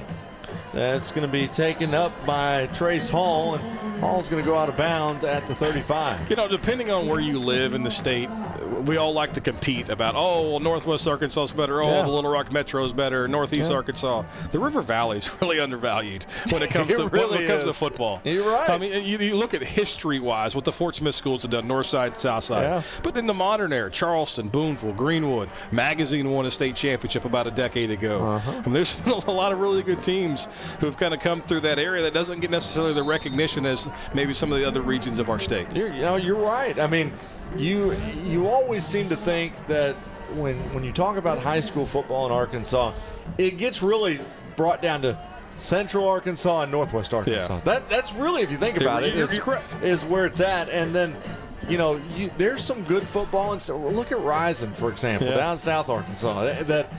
They played well this year, and the River Valley never really gets talked about. Well, outside of Greenwood. Yeah, and in Northeast Arkansas, I mean, they're not winning championships, but in the individual basis, maybe had 2 of the best seasons and careers you'll ever see. Connor Baker, the quarterback from Pocahontas, sets the all-time state record for rushing touchdowns with 100. Yeah. This year, Dennis Gaines, the running back from East Poinsett County in Class 2A, they lose in the semifinals, set the record for most rushing yards in a season with more than 3,200. Yeah. I mean, so there is great football being played all across our state, but unfortunately, because this is the only ones that are televised, you see, we only see Central Arkansas or Northwest Arkansas. That's why you love to see some of these other regions represented, kind of like we are tonight with the River Valley. Here's a pass play and trying to hook up with Trace Hall, and so that will now bring up second down for Booneville. I will say that, my main job is on 103.7 The Buzz, and we do a high school game of the week.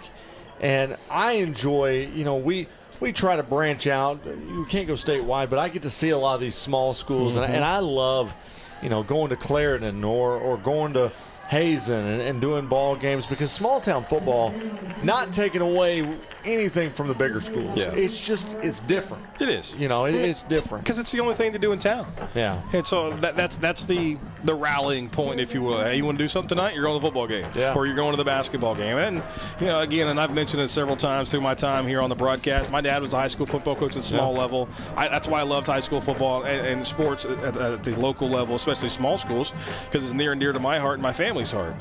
Here's a handoff straight up the middle. And that time, it was a fake handoff, and then the quarterback, Tatum, took it himself.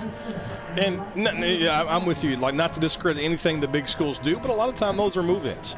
They've moved in because of a job. They didn't necessarily go to school there, or their kids didn't necessarily play at that high school. And so the connection's not always there when you get to the bigger towns in our state. Handoff once again. This time, Elliott. He runs it down past the 45 to the 42. Another first down for Booneville as we're down to 2:46 left here in the quarter. Not to discount what those guys are doing, because obviously the towns like Fayetteville and Bentonville and Bryant, they can play a little football. Pulaski Academy and Little Rock, fact, they could play. I got a text from somebody just a minute ago and said, Bryant's a small town, but it's got a big heart. Yeah, so is Greenwood. Yeah, exactly. As here's Golf up the right side. And, boy, think about these championships, though, over the last 2 weekends. You've seen a Bryant team that won 5 straight state championships, set a new state record.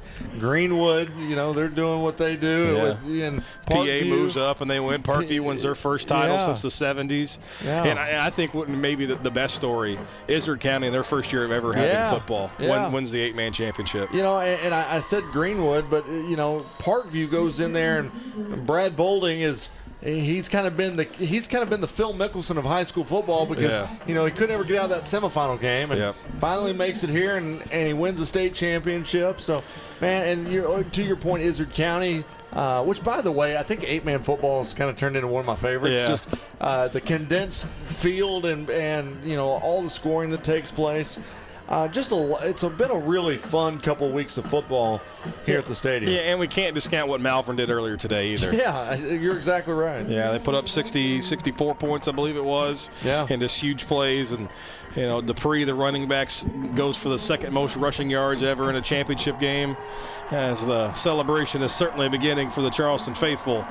But this is a great 2 weeks of celebrating high school football in our state, and I'm thankful that Arkansas PBS has stepped up to the plate to broadcast these, and obviously all the fans tuning in and showing up here at War Memorial Stadium to watch them in person. Here is Trace Hall working around that left side, goes out of bounds at the 25 as the clock is at 48 seconds. He does get the first down. Well, championship weekend may be over, but before we know it, we'll be looking around, and it's going to be championship time once again. Oh, look at our camera guys real quick. We want to say thanks to those guys, because they battled the elements today. They really have. Those guys probably, we're on camera, but these guys and gals right here have been battling all day in the weather. As here's another handoff to Elliott that goes straight up ahead, but. And not only have they done it today, but they've done it in the cold last weekend. There's another shot, and we've got camera guys all over the place, in the end zones, up on the top of the stadium, down on the field, doing a great job of getting the sights and sounds of everything going on. But there's our inside crew. Inside crew even got in here. I don't know how that even happened. Ed may be just trying to say, hey, I want to get on here. Hey, but they do a great job. Yeah, they really do. And, take a couple months off, but we're going to be back at it. March 9th, basketball? Is it too early to start talking about basketball? I was just literally saying that, you can take a breath, you can go open your Christmas presents and get ready for the new year, because right after that, it's going to be time for basketball action, and you and I will be doing those in March 9th, 10th, and 11th over in Hot Springs at the Hot Springs Convention Center. And, Bobby, it just, I think back, this is kind of crazy because, when the whole COVID thing started. Oh, don't start. I know, but that's where it was. Yeah, we were there. You and I were sitting there going, what is happening right now? Yeah. And but it is a great time, those 3 days of watching high school basketball. And you want to talk about small towns and really seeing people rally around. You get some of those, 1A games or 2A games where the entire town shows up and fills up that arena. It's a lot of fun. It's a really cool 3 days. There's no doubt about it. And last year we had a sold-out venue for the 4A championship games. It's really cool. And obviously we gotta put a bow on this, and we can turn our attention to esports next week than basketball. Yeah. Oh, by the way, if you are in Conway next week and you want to see the esports state championship, it's going to be on Thursday at Hendricks. But hey, you know what? A championship's about to be crowned right now. In 1 second, that's going to do it. The Charleston Tigers are your Class 3A state champions as they knock off Booneville by a score of 41-12. Sheer domination. The defense showed up in a big way. It held the Bearcats to 290 yards, and 230 of that came after halftime. We're going to take a quick break. When we come back, Madison's going to catch up with the Charleston head coach, Ricky May, as you're watching the Centennial Bank State Football Championships on Arkansas PBS Sports. Thanks, George. Appreciate it. At Big Red Stores, we're always proud to sponsor, support, and partner up with many events and activities throughout the community. Among them, high school championships throughout the state of Arkansas. At Big Red Stores, our team members are always ready to assist you to make your visit with us a pleasant one. And at Big Red Stores, we recognize that none of our support or ability to serve the community is possible without you. That's why at Big Red Stores, you're always the MVP of the Big Red team. Big Red Stores, now more convenient than ever.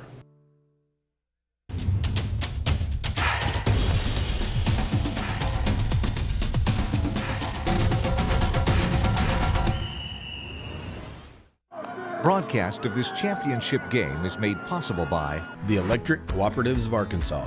Over 2,500 team members across 17 local electric distribution co-ops, powering homes, farms, and industries somewhere across Arkansas. We are the Electric Cooperatives of Arkansas. Power and people. Local broadcast of Arkansas PBS programming is made possible in part by Community Bakery. Scratch-made breads, pastries, cakes, treats, and locally roasted coffees. Served daily at 2 locations in Little Rock, 1200 Main and 270 Shackelford. Medisave Pharmacies is a proud supporter of Arkansas PBS Sports and the Arkansas State High School Football Championships, serving Fort Smith, Charleston, and all surrounding areas. Located at 1910 South 0 Street, Suite A, and 8820 Rogers Avenue in Fort Smith, and 621 East Main Street in Charleston. For more information, visit medisave.com. Back here at War Memorial Stadium, where Charleston wins at 41-12. Let's head back down to the field. Madison Fitzpatrick has got the winning head coach, Ricky May. All right, Coach, 2022 3A state champions. How does it feel? God is good. That's all I can say. God is good. It feels really good. Kids played really good tonight. We've talked about Tiger family all year, and we had that tonight. And I just can't say enough about them. They just really good, really good. Your defense was unstoppable throughout all the playoffs and here tonight. Just talk to me about them. I'm just telling you, when we got in the playoffs, nothing I did. They just stepped it up and just poured on and played great. And obviously this is a huge rivalry. What does it mean to your community to take home the W? Well, we did a special on this, and all of us are friends. And so this is kind of like, just out in the backyard, just getting after it, and really proud of our kids, our community. We wanted to win it for our community. So, congratulations, Coach. Thanks so much, guys.